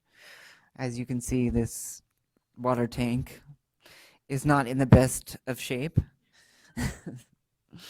And let alone these tires out here, that's a whole different issue. But this is an unauthorized non-stormwater discharge that would have to be fixed if they wanted to file or qualify for NEC coverage. And it also gets into the spill and leak kind of situation where spills and leaks can turn into these types of discharges. That's true. That Reagan's talking about. Yeah. So Here we got an auto dismantler that they store their cars right here, and you can see all of this stuff washing off. Whatever it is, if it's leaking fluids from the cars. I think this was courtesy of Rich. Yeah, this is an example of where one owner wanted to cover all the facilities at one time, and it's worked out okay in the end, but they went to a lot of effort to get it better. There's a number of auto dismantlers, paint shops, body shops, and they're all sort of contributing pollutants to the center of the facility. And so eventually they got it dialed in, but it took them like about a year and a half. So that's why we kind of don't encourage the owner to try and cover multiple facilities when the actual dischargers could have filed for coverage. Thanks, Rich. So yeah, they'd want to not have this unauthorized non-stormwater discharge if they were, well, there's also the cars outdoors, so that's a different issue for NEC coverage. Using, storing, or cleaning industrial machinery or equipment, or residuals from using, storing, or cleaning industrial machinery or equipment that remain exposed. As Laura was talking about earlier, the grapes and how they're transported. Here's an example of the crush pad and the crush area being outdoors, and they had to have transported this big old container of grapes from the vineyard over to this area, and it looks like it probably was exposed because it doesn't look like there's any lid on this. So this is an example of a winery that would not qualify for NEC coverage. You can see there's probably some processed water down here most likely from cleaning off the equipment. And here's some of the tanks that Jared was talking about that are outdoors. You can see there's some kind of spill right here of, I don't know what it is. It's pumice, possibly. Yeah. Pumice, yeah. Yeah, and there's a lot of looks like processed water down here from tank washing, and again these valves and whatever you want to to make sure that those don't spill, but there is that potential for spillage. So that's why it wouldn't apply for NEC, wouldn't be applicable for NEC coverage. Here's an example of a picture that I think Laurel took of a Rebecca. Rebecca. There was an old industrial process occurring here, and there's a residue of this oil and grease. I mean, this is something that could easily be cleaned. So if this was their only issue with the NEC, then that could easily be cleaned, and they could easily qualify for NEC. But it looks like there's some other stuff outdoors, so that might not be the only issue. Materials or residuals on the ground or in stormwater inlets from spills or leaks. So this is a storm drain, and this does not look like a normal storm drain. So it looks like most likely this is oil and grease and sediment combined together in the stormwater inlet. So looks like there's some exposure going on there. So if that's a picture at your loading dock, that's a red flag. Yeah, definitely. I think that was a loading dock, actually. And again, here looks like there's some plastic from unloading or loading here in the storm drain, and some trash all along here. It's not well maintained. And some of these BMPs to keep it is just to keep it clean, keep it maintained, and very simple to do. And here's another storm drain that, as you can see inside the storm drain, that's not clean water. That's looks like oil and grease, oil or grease or something along those lines, and who knows what else. But that's again, as Jared was mentioned, if this is where your loading dock is, you'd want to look inside the storm drain. Yeah, I think another kind of red flag too with a no exposure facility, one that is looking to qualify or says they qualify. If you see controls on these inlets, to me that's already kind of a red flag. Unless they're just being proactive and they want to protect water quality and they want to put controls on their storm drain inlets at their loading, unloading bays and areas like that, that's great. But I'd be curious to see what's on that basket or hanging BMP or whatever else is in there. I mean, what is it capturing? If it has anything to do with the industrial activities and materials, whether it's the raw materials, byproducts, intermediate products, etc., that's indicating potential for they have exposure materials and may not qualify. And this particular facility too, it looked good when we first drove by, but when we actually stopped and started walking around, that's when we observed the problem by the dumpster. So just keep your eye take a look at the dumpsters too, because they create a lot of problems, and that's where this was. The rest of the site looked good. And maybe there's a dead bird here somewhere. There's a feather. Okay, next one is materials or products from past industrial activity. So you could be on a site inspection and the guy says, oh yeah, we do everything indoors. And then you see this on the ground outdoors. That's kind of a red flag. And here is a picture of a dumpster from a pallet manufacturing facility or something along those lines. And this is a good example of wind dispersion. See how this sawdust can very easily come out and get all over the place. And so this is not covered, and yeah, you'd want to button this up if you want to apply for NEC. Here's another example. This one's a little obvious. I did want to point out though that if this facility had NOI coverage and they were trying to store inside the vehicle, that's generally a good BMP for NOI coverage. But it looks like there's just too much that they tried to put in there and it just fell out. It looks like it's been raining, so that's not good.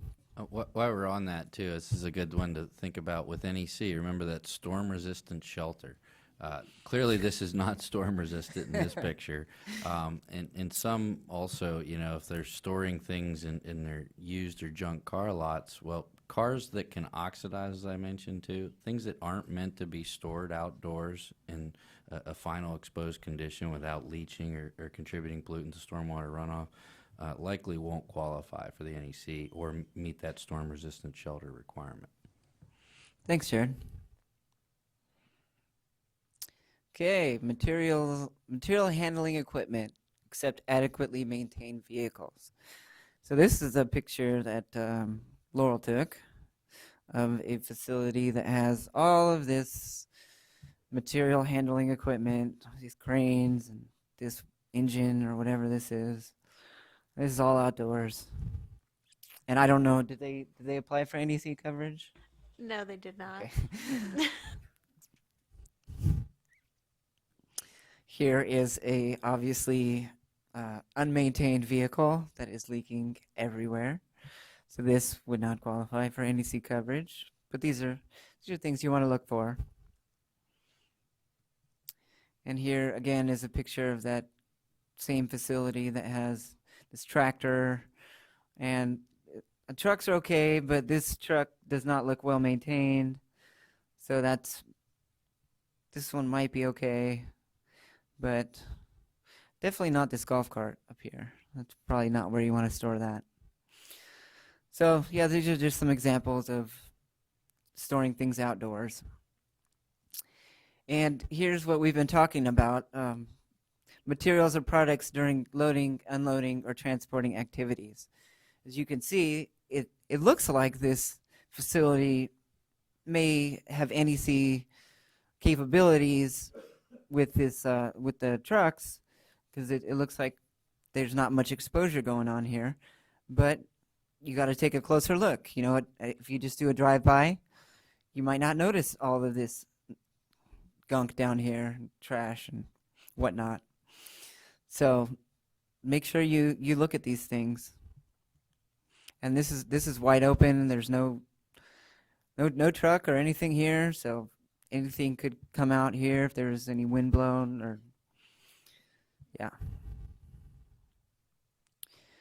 And this facility looks like they were loading and unloading these materials, but they're obviously not meant to be stored outside for long periods of time. And so this definitely qualifies as exposure.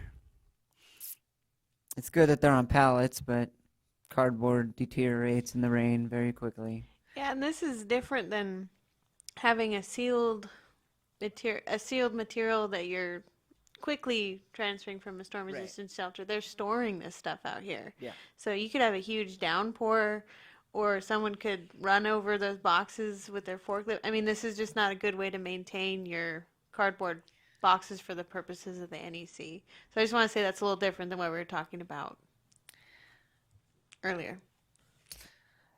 And here's a recycling facility that has these bales that they're almost indoors, but not quite.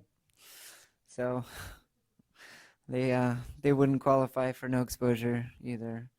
And these pallets, they look a little shoddy to me. So pallets are okay to be outdoors if they're in good working condition and there's not any, paint all over them or grease or stuff all over them. But these almost look like they're falling apart. I may be wrong, but you'd want to make sure that the pallets were in good condition if they're outdoors.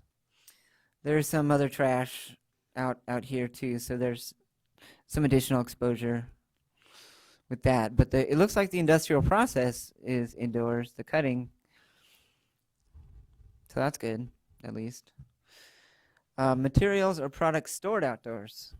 except final products where exposure to stormwater does not result in the discharge of pollutants. So here's what we were talking about the cardboard being stored outdoors for long periods of time.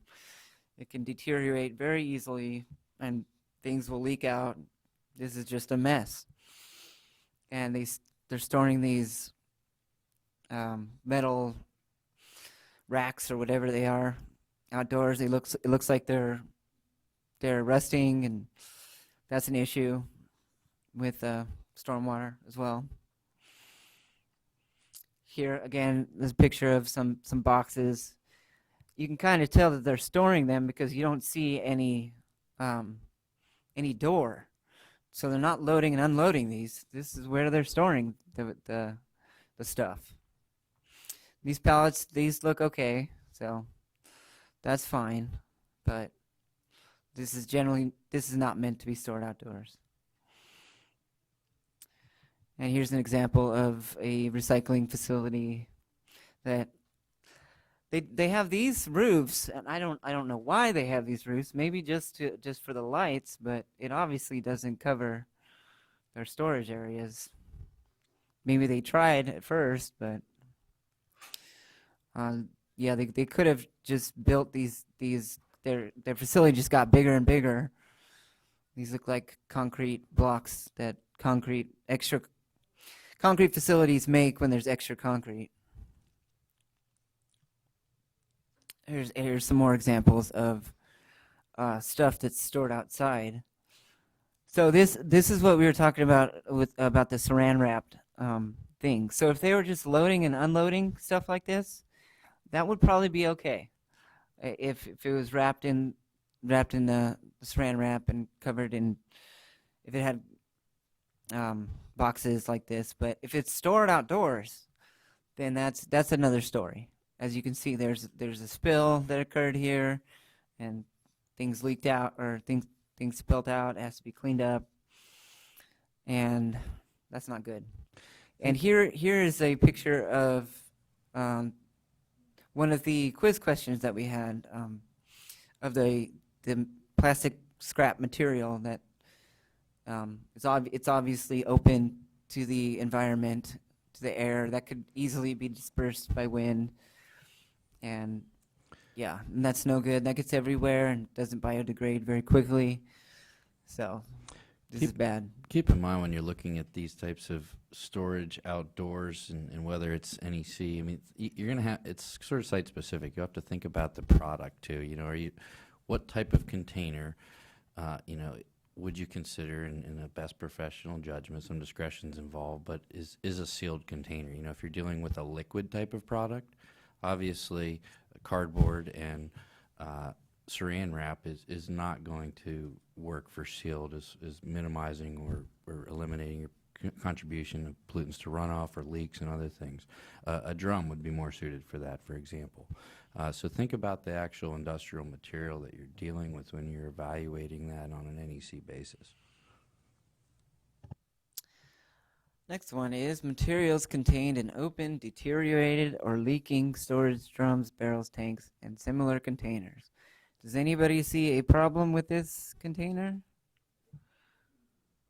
It looks like there's somebody who's angry or something.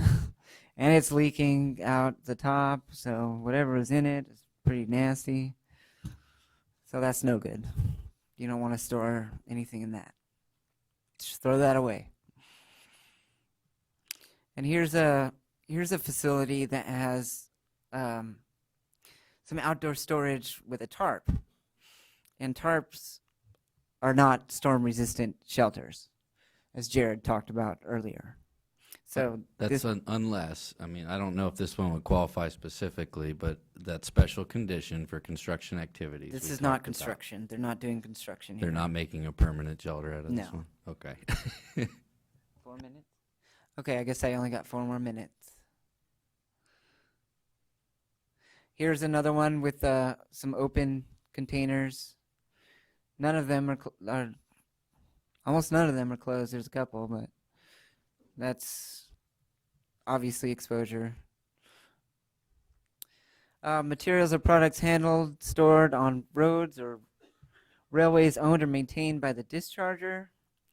So here is an example of a railway. And here's an example of the railway close up. And here's an example even closer. As you can see, there's a lot of these pre-production plastic materials that spilled all over this rail spur. And so that's a sign of exposure. You got to be very careful with these plastic pellets, and for most of these facilities, they have very specific requirements in the industrial permit for these instances. They have to implement certain BMPs and stuff along those lines. Next one is waste material, except waste in covered non-leaking containers, i.e. dumpsters. Here, this facility did apply for NEC coverage, but the only thing that we saw wrong with this facility was these were stored outside, and the waste can't be stored outside, basically. And here's a leaking dumpster, which obviously is no good. You can see some gunk coming out of there. Here's another picture I think that Laurel took. You can see a big hole right here, and this dumpster is completely open. And who knows what's in these barrels? And you don't know if they're sealed properly or not. But these are things that you'd want to look at. Next one, application or disposal of processed wastewater unless already covered by an NPDES permit. We were doing a site inspection at this facility, a stormwater inspection, and we were walking by, and the guy just said, "Hey, don't worry about that. That's sanitary sewer." And then I took a closer look at it, and when I saw it, that it was open, and you could see some stuff leaking out, and so that's not good.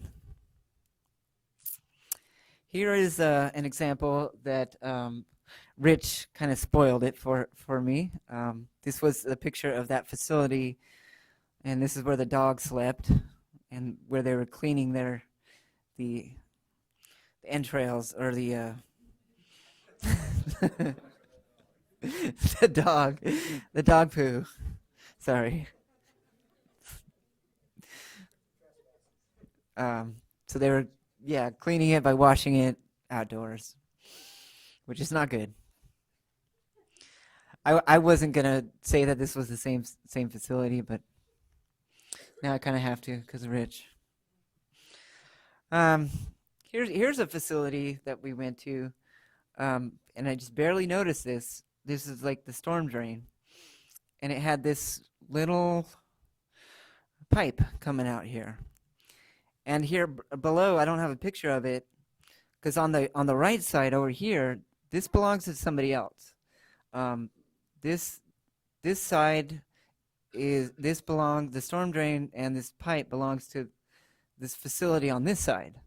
And so down below here, they cut out a strip of this block for this storm drain to come down back onto this property. So it made me wonder what's coming out of this pipe. And I never really did find out, but those are things you want to look for. And they could be just small like this, and notice it at the last minute. The last one, particulate matter or visible deposits of residuals from roof stacks, vents, evident in the stormwater outflow. So here's a picture of a vent system. I didn't really have any good pictures of a bad facility with residuals and things all over the place. So I just took a picture. I just brought this picture as an example of what a roof thing would look like. It turns out that this one is an inlet, so it actually sucks in air. But this one does push out whatever, the air conditioning or whatever. I don't know what comes out of there. So you just want to look out for staining along these things and along the wall or on the asphalt below, things like that. And again, I took a picture, brought this picture from before. Those are the only pictures I had of roof stacks. So that's the end of my presentation. We can do questions or take the break. Let me see, who wants to take questions now? Who wants to take a break? Okay, so we're going to take a break, and Rebecca's passing out the course evaluations. So after the break, we'll come back and wrap up, and we, depending on the questions, we may get out a little early. So thank you. To keep you awake. To keep you awake.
Okay, so we're back.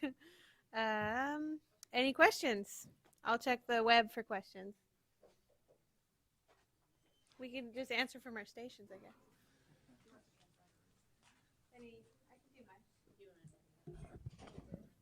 Well, I have one more presentation to give, and I can answer questions after that because it's a short presentation. If we want to do that, or we can do questions now.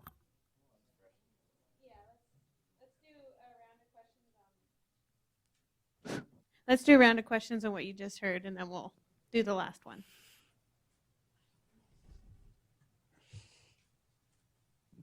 My name's Jeff Skinner with Central Contra Costa Sanitary District.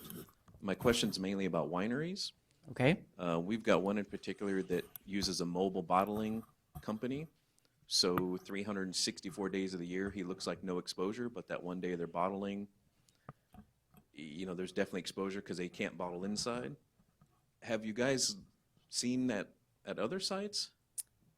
I haven't personally. Rich? He said that he came across this winery that has a mobile bottling. Yeah, they do that a lot. I've never seen that before. Have you Yeah. seen it? And yes, but, and the question, does it need coverage if it has a mobile bottler? Well, that's what we're kind of looking at is they were going under the guise of NEC. Yeah, that because wouldn't qualify for NEC. Right, but unless you're there that one day, it's just one of those ones, how do we prove he's not no NEC? And I guess from earlier conversation, we don't need to, you guys need to. That's correct. That's true. All right. Yeah, I don't know. You know, it's like having a mobile crusher on a scrap metal dealer. You know, I mean, you know, that comes in and crushes cars twice a year or something like that. It's the same kind of thing. It only makes a mess for this day or two when it's working. And so it seems to me they would not qualify for the NEC if they, I mean, if it's outdoors. I mean, Yeah. that is exposure, and we have to have the reasonable expectation that there will not be exposure. And that's the big challenging thing with the NEC. You have to make a judgment call saying, no, I feel pretty confident that you won't have exposure in the future. But there's a lot of facilities I go to where I don't feel that way at all. I feel more like they will have exposure in the future. I just didn't see it today. So in that case, I would think they would not qualify for the NEC. But Yeah, we have this problem even with wineries in general because they only do their operation maybe a few months out of the year in some cases. And there's no provision for seasonal no exposure. So one day, 3 months, it's all unfortunate. And maybe they can work on changing the practice or something to eliminate that one day. I don't know. But I mean, if they're only doing the bottling one day of the year, maybe it's a smaller facility and they can work through that. But I think they would need coverage if that's been Yeah, observed. and it depends on how they do that process of bottling. If they do it under like an overhang or something. Right. The Or other- if they can build that with some secondary containment and they cover the grapes that come in, or I'm sorry, it's just the bottling. So they might be able to figure something out with the regional board. The other question I had is we seem to be getting a lot of these little boutique wineries that people Yep. operate out of their houses. Yeah. Now, we're kind of struggling with that as a pretreatment program of, okay, how far into the weeds do we get with these people? But as Did- far as stormwater, Okay. what do we do? Do we just refer them to you? Refer them to the region because if the region goes out and looks at the facility or the garage and it's primarily they're storing their household goods and things in there and they have this little winery station and nothing's being discharged, the region may document that and say, we're not going to require you to file a NONA, like we talked about earlier. Or they say, I'm sorry, you look just like these larger facilities and you need to get the NEC or the NOI. You know, even if it's at their home, it's just like a backyard dismantler. If somebody's dismantling cars and making money off of that, and they do it in their backyard, even at their house, because it's a primary residence, also a business. So they could be one of those 3 or 4 buckets, even if it's in their garage. And does it go to wholesale market, like these bottles of wine, or is it just it goes to friends, or? Well, yeah, that's true. It all depends because depending on ABC licensing, there's some of them that they can do up to so many cases per year before Right. they get bumped up to another level. Right. And a lot of them play that game with us over, we're just doing it for our own use and I know a lot of people that can put down some wine, but I don't know people that can put down as much as these people are making. Yeah, the 200 gallons or something like Yeah, that. it's an obscene amount of wine. Okay. And I would say, like, it would be definitely be a referral to the local regional board, because there may also be, or the municipality that it happens to be occurring under, that may be a zoning issue or an ordinance issue that's not necessarily That's corrected by the IGP or addressed by the IGP. It may be other factors, health and safety. I mean, there's so many other mechanisms that can be Yeah, implemented. that's true. Yeah, if they're washing the, the crush equipment into the storm drain, that's an ordinance, I'd imagine, in most cities, if not all, and they can't be doing that. And Yeah, exactly what that's Michelle's exposure saying. right there. Thank you.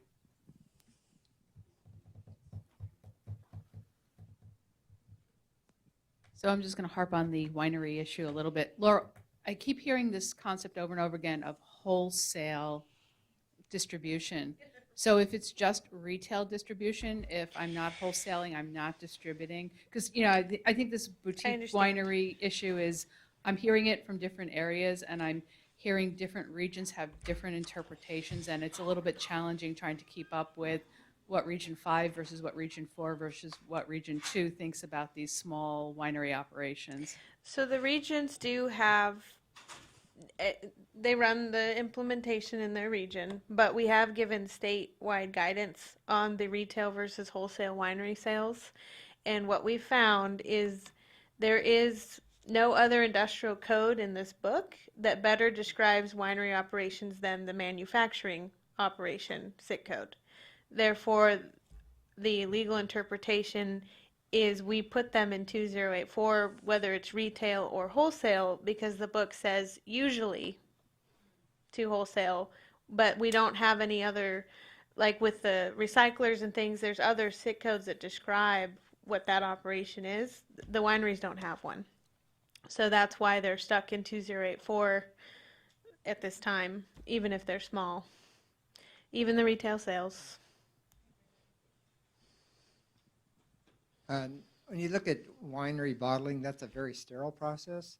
And so all the mobile winery bottlers I've seen is like in a tractor trailer rig. There's no real discharge or anything. I think that would still qualify the NEC. It's all undercover. And then the other thing at wineries, they do a lot of other activities throughout the year, sterilizing the barrels. They even put sulfites in the barrels. And those a lot of times occur outside, washing. You see these bigger wineries that have big fermentation tanks. We've had guys, cleaning those out after the wine has been transferred to the barrels. Yeah. And they put it in the wrong drain. They thought they were going to the pre-treatment drain and went in the storm drain. That goes to the creek.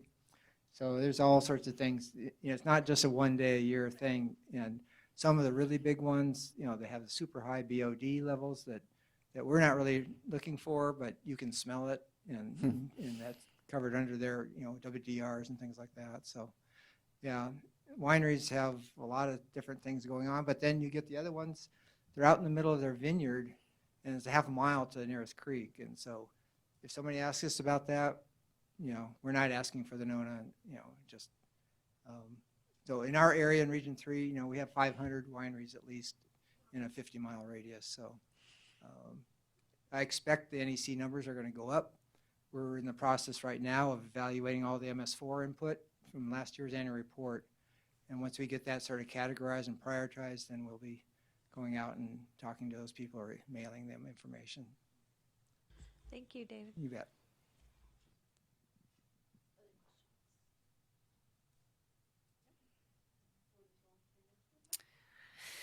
Might as well.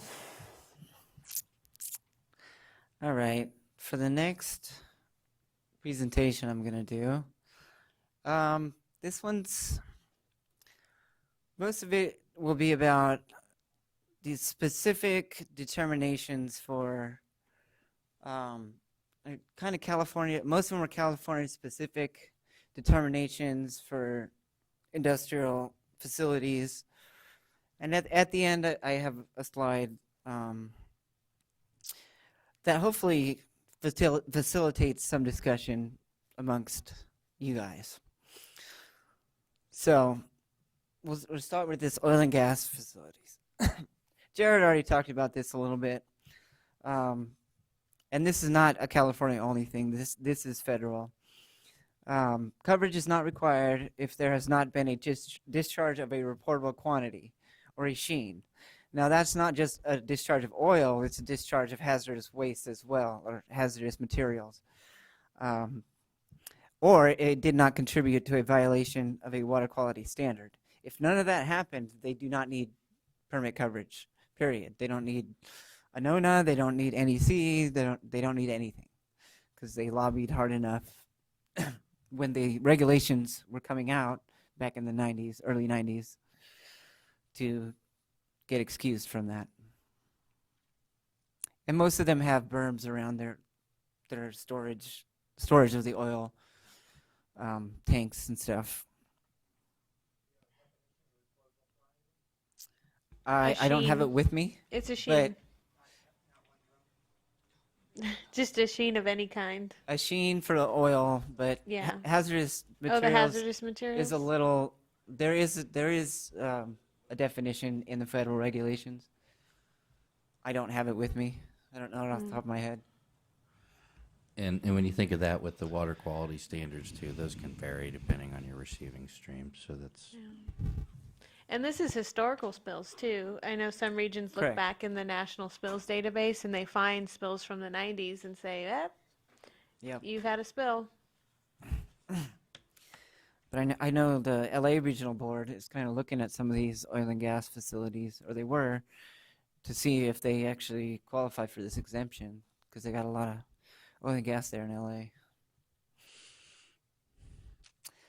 Composting facilities. Recently, the State Water Board issued a WDR, it's waste discharge requirements for discharge to land for composting facilities.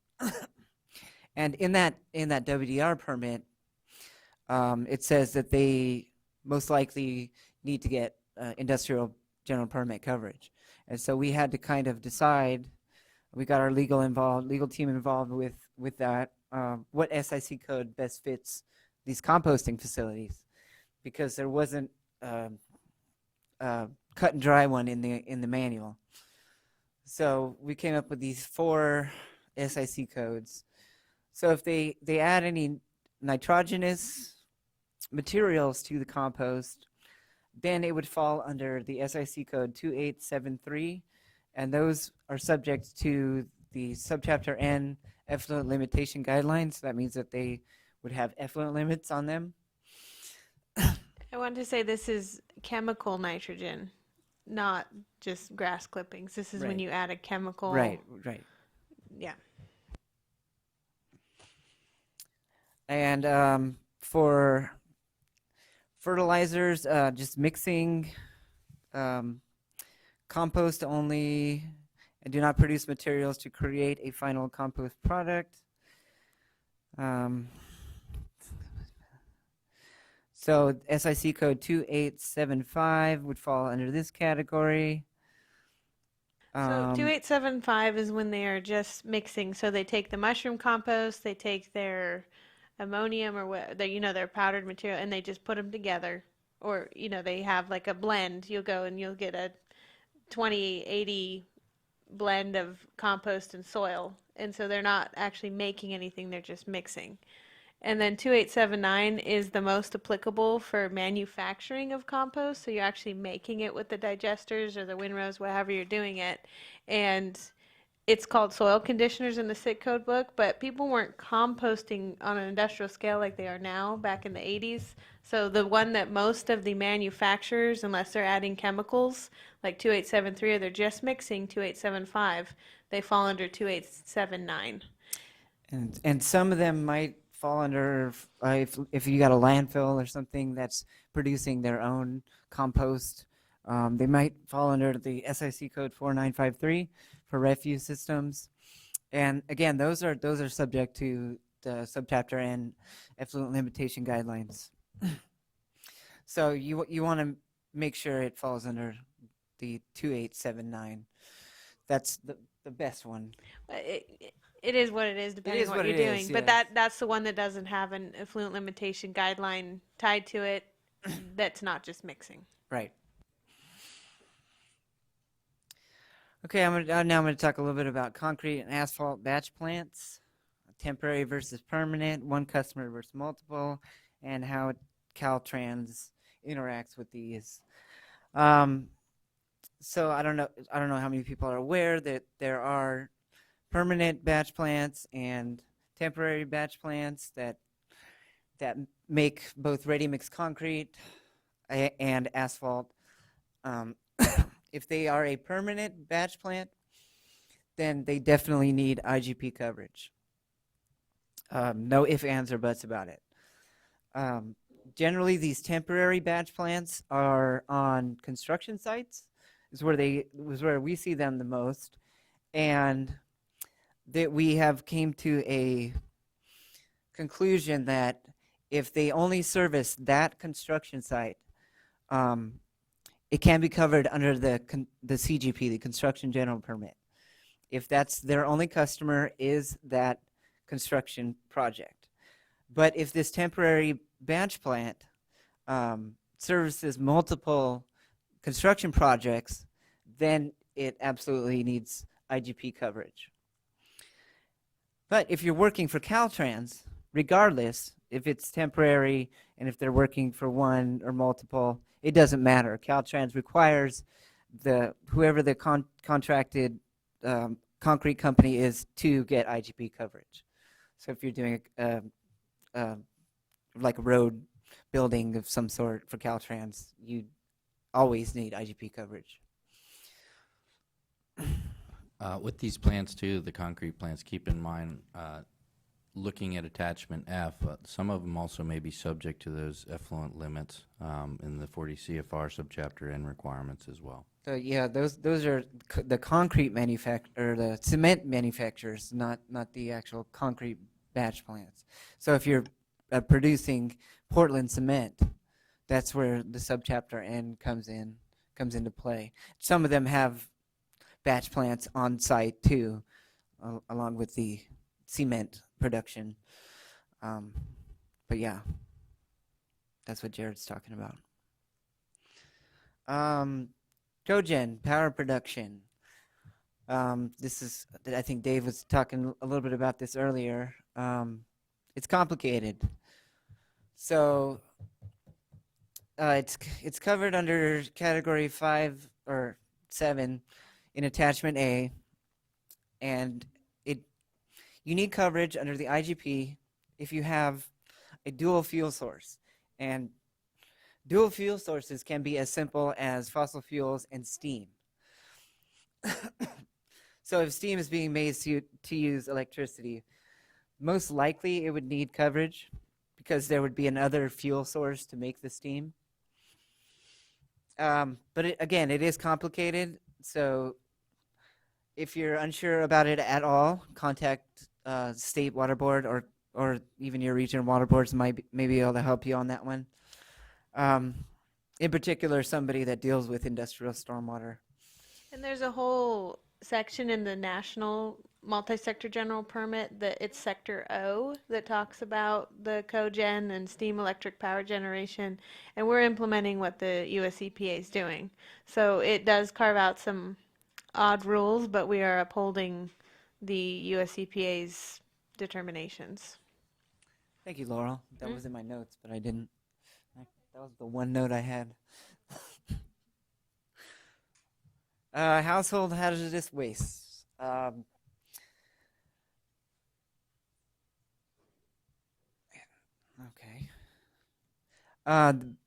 We have came to the conclusion that these household hazardous waste facilities best fit under the SIC code 4212 or 5093.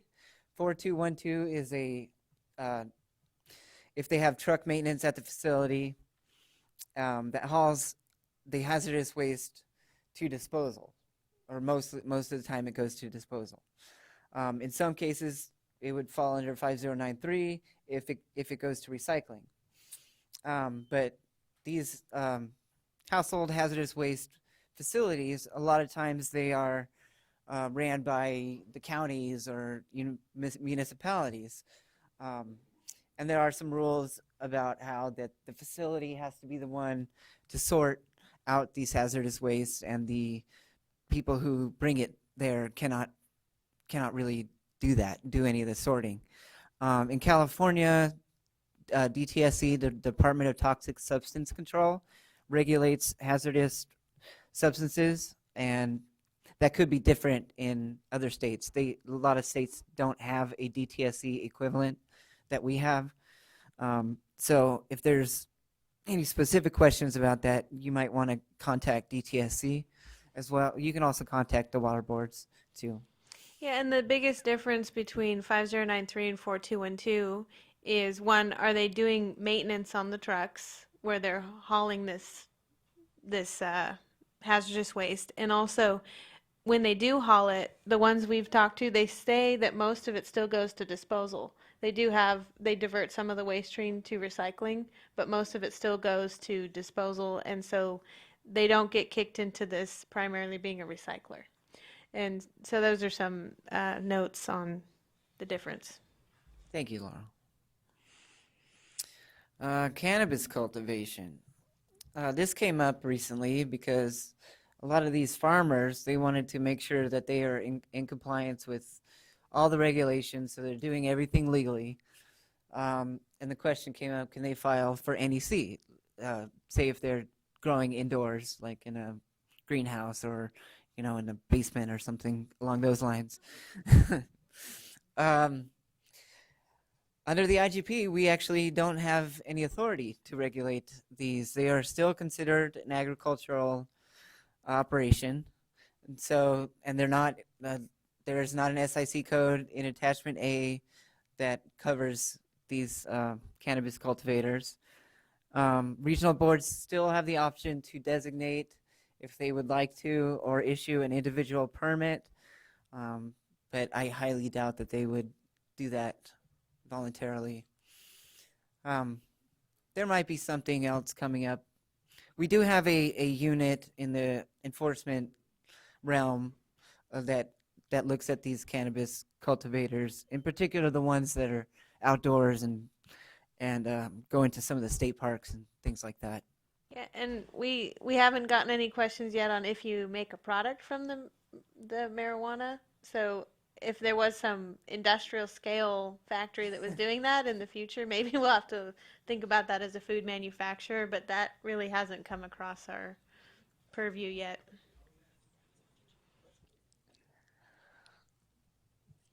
Yeah. Rich is saying something about Washington? Yeah, because it's legal in Colorado and Washington now, so they're probably having to deal with all this stuff. I kind of touched on this subject earlier: recyclers and junk dealers. So the Department of Food and Ag's Division of Weights and Measures, this regulation came across. It's the Business and Professions Code 12703.1, applicable mostly to SIC code 5093, except the ones that strictly do CRV recycling. They're required to submit information, or the 5093 SIC code facilities, the recyclers, are required to submit information, including a current copy of the business license, names of any deputy weighmasters. So there's one main weighmaster, and then there's deputy weighmasters that the main guy oversees. So they also have to include declarations regarding if they have stormwater coverage or NEC or NONA. And there's some other thumbprinting and theft alert notification requirements. Yeah, when you bring in materials to recycle and they have a weighmaster's license, you get a picture and they thumbprint you. It's a very serious thing to make sure you are the one that's selling those goods. And the theft alert, they have to be part of the theft alert system, that weighmaster statewide, to alert anybody that they've seen the stolen goods. So copper tubing, right, at a construction site, or these Yeah. Places that have copper tubing out there, people will steal it and they'll go try to recycle it. There's a theft alert program for something like that. And junk dealers also have to do this, but they're not covered under our permit. They just steal junk. They're like a retail facility. Railroads. So what is covered and what is not covered? That has come up relatively recently. As I talked about earlier, the rail spurs that import and export materials on and off the site, those are covered, but they are covered under that specific facility. If they're NOI coverage, it would be covered in it would be in their SWIP. If they're NEC coverage, it would just be part of their activity that they would have to make sure is no exposure exists.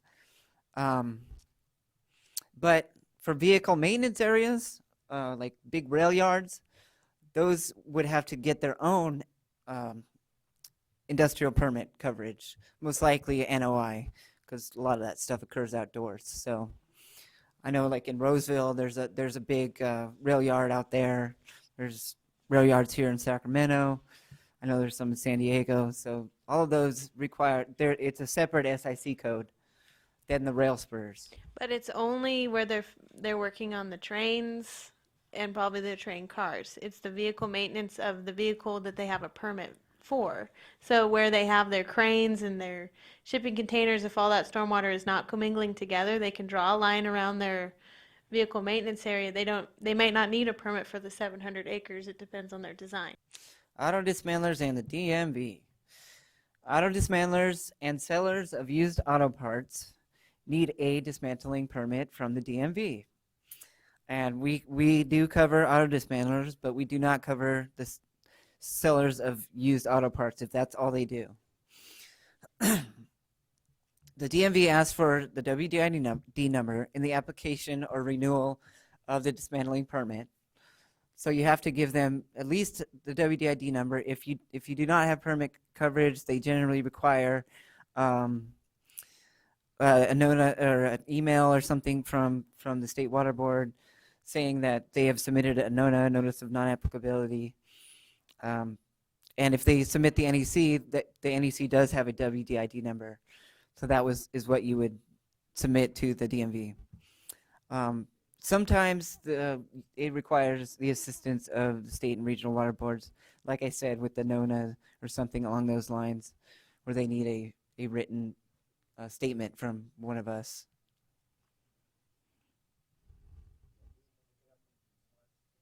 Yes, the DMV can also look it up in smarts as well. And this is my last slide. This was kind of geared to kind of facilitate a discussion. How can the water boards and MS4s work together? I came up with a few things: assist in identifying non-filers, helping with inspections, working on compliance with tough sites, and more communication in general. I think these are all very good topics, how we can try to work together a little better. And I'm going to open it up to you guys if you have any suggestions.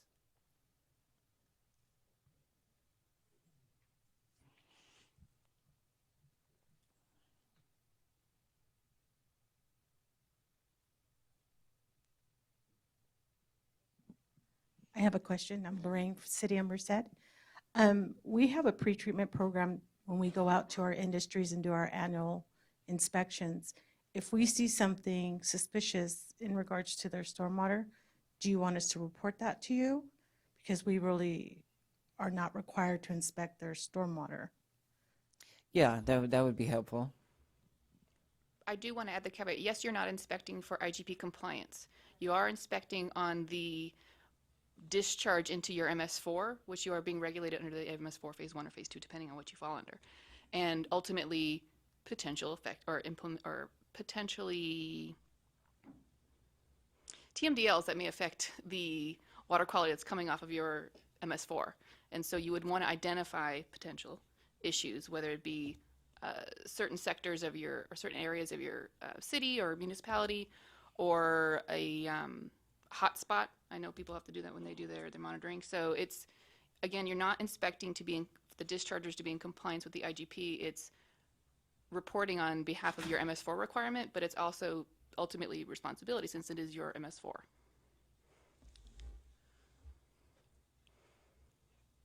Anybody else have anything to say?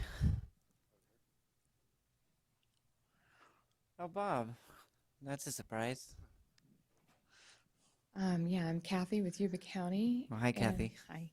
I'm just wondering, does the DMV give something to the auto dismantlers so that we know that they're talking to each other?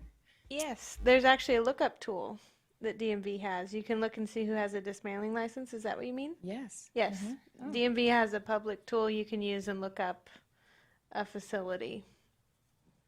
I don't know exactly. I think what they get is it's like your car registration. You get a license from them that you probably have to post in your business that you're a licensed dismantler. Other than that, it would be that public database. If you want it, email me. I have the link. Go ahead, Bob. On that note, in Sacramento, I deal fairly closely with Sacramento's DMV. They usually only accept a paper or official copy from us. They really don't like emails. So in terms of the SMART system, it'll print out a NOI receipt, and they'll accept that. For NONA, they'll accept something that has that number on it. Although it takes us as a region to train DMV because, you know, they're familiar with their system. Getting into SMARTs is sometimes complicated and having them find the correct information. And same goes with scrap metal dealers and dealing with county weights and measures. So really it is the county's inspectors that are the first line for these scrap metal dealers. So what they're doing is they're inspecting the facility for weights and measures in terms of complying with their requirements with weights and measures in terms of having a scale, having a weighmaster, having photo documentation, having fingerprints. But the only thing they have to do for their stormwater permit is check a box that either says I'm in the process of applying for a permit, I have a permit, or I don't need a permit. Once the county does that, it then goes to the State Division of Measurement Standards, and then they follow up with that. And that's usually who we're dealing with. So just wanted to provide some clarification on kind of how it works on the ground. Thank you, Bob. That's very helpful.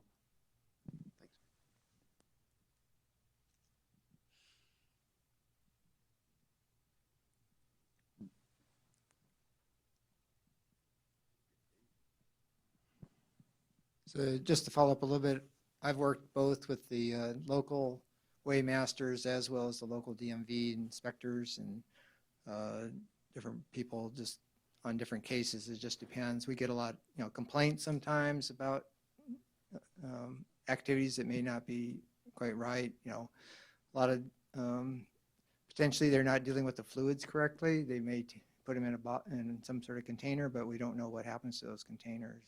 Some places they sell those containers or give them away to their customers, but other places we don't know.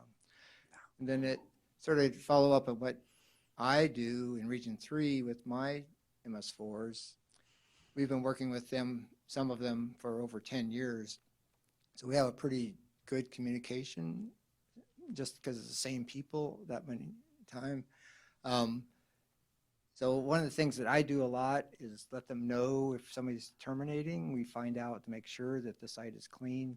Wow. And so with the Coupa as well as the city folks, just to know, they want to know who's coming in and who's coming out. We just had one where business left, and then there was a new tenant, and the city didn't know about them, and so we're trying to. And of course, the people that come in, they have no clue about stormwater, and so now we're trying to figure out, does this facility need to be enrolled or not? It's not the same type of SIC code, but I think.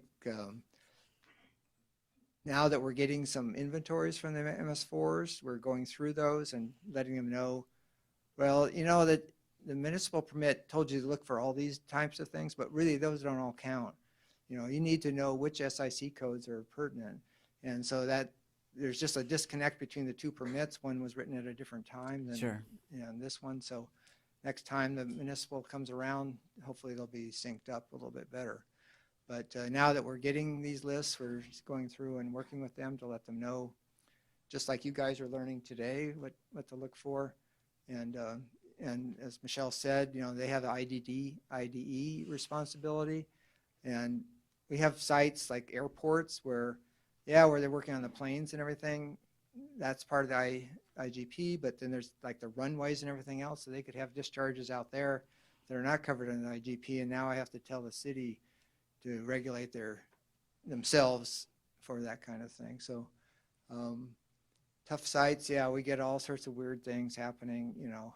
And, you know, like you're talking about a CAFO type situation, maybe not big enough in animal ways, but they've got all sorts of stuff going on there. Who knows, it's cockfighting or, you know, different things going on. And, you know, you're not going to want to go in there without some muscle. And but again, I think that, you know, trying to keep everybody in the loop and knowing who, you know, if you're on the municipal side and you know who your regional board people are, they're more than willing to talk to you. At least that's how we operate down there with the 5 of us. And, you know, some of you bigger boards, you know, have way more people, but we try to keep it on a personal basis. And it's good to, you know, have the same person to talk to over the years. And you know, we've developed swamps, and now we're into guidance documents and things like that. And so just interpreting all that and what it applies. And of course, every region's going to have a little different take on it and how it fits in our area and things like that. So. And you deal mostly exclusively with phase 2, right? Yeah, we only have Salinas is the only one, phase one. So, but a lot of the same things apply there, you know. And so my guy is in Monterey County. He's doing both phase 2s and phase 1s. And Monterey County was here earlier, but he left. So, but anyway, that's how I would see a better way or keep that rapport going. And that's helpful. Thanks, Dave.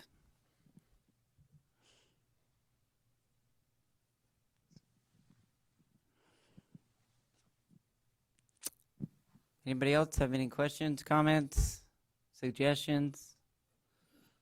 Or are you just tired of hearing from me?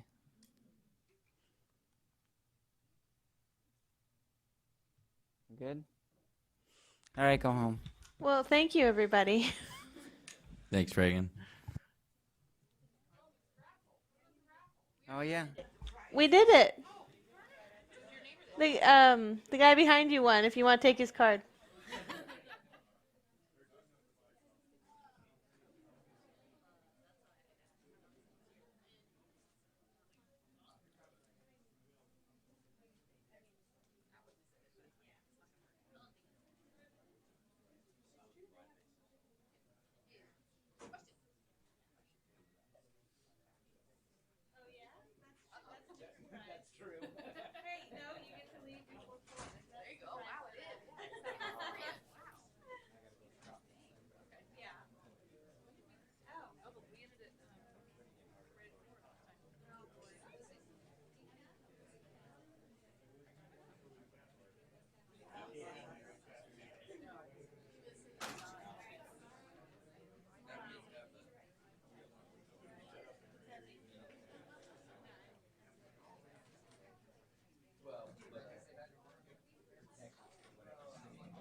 We're good. Thank you.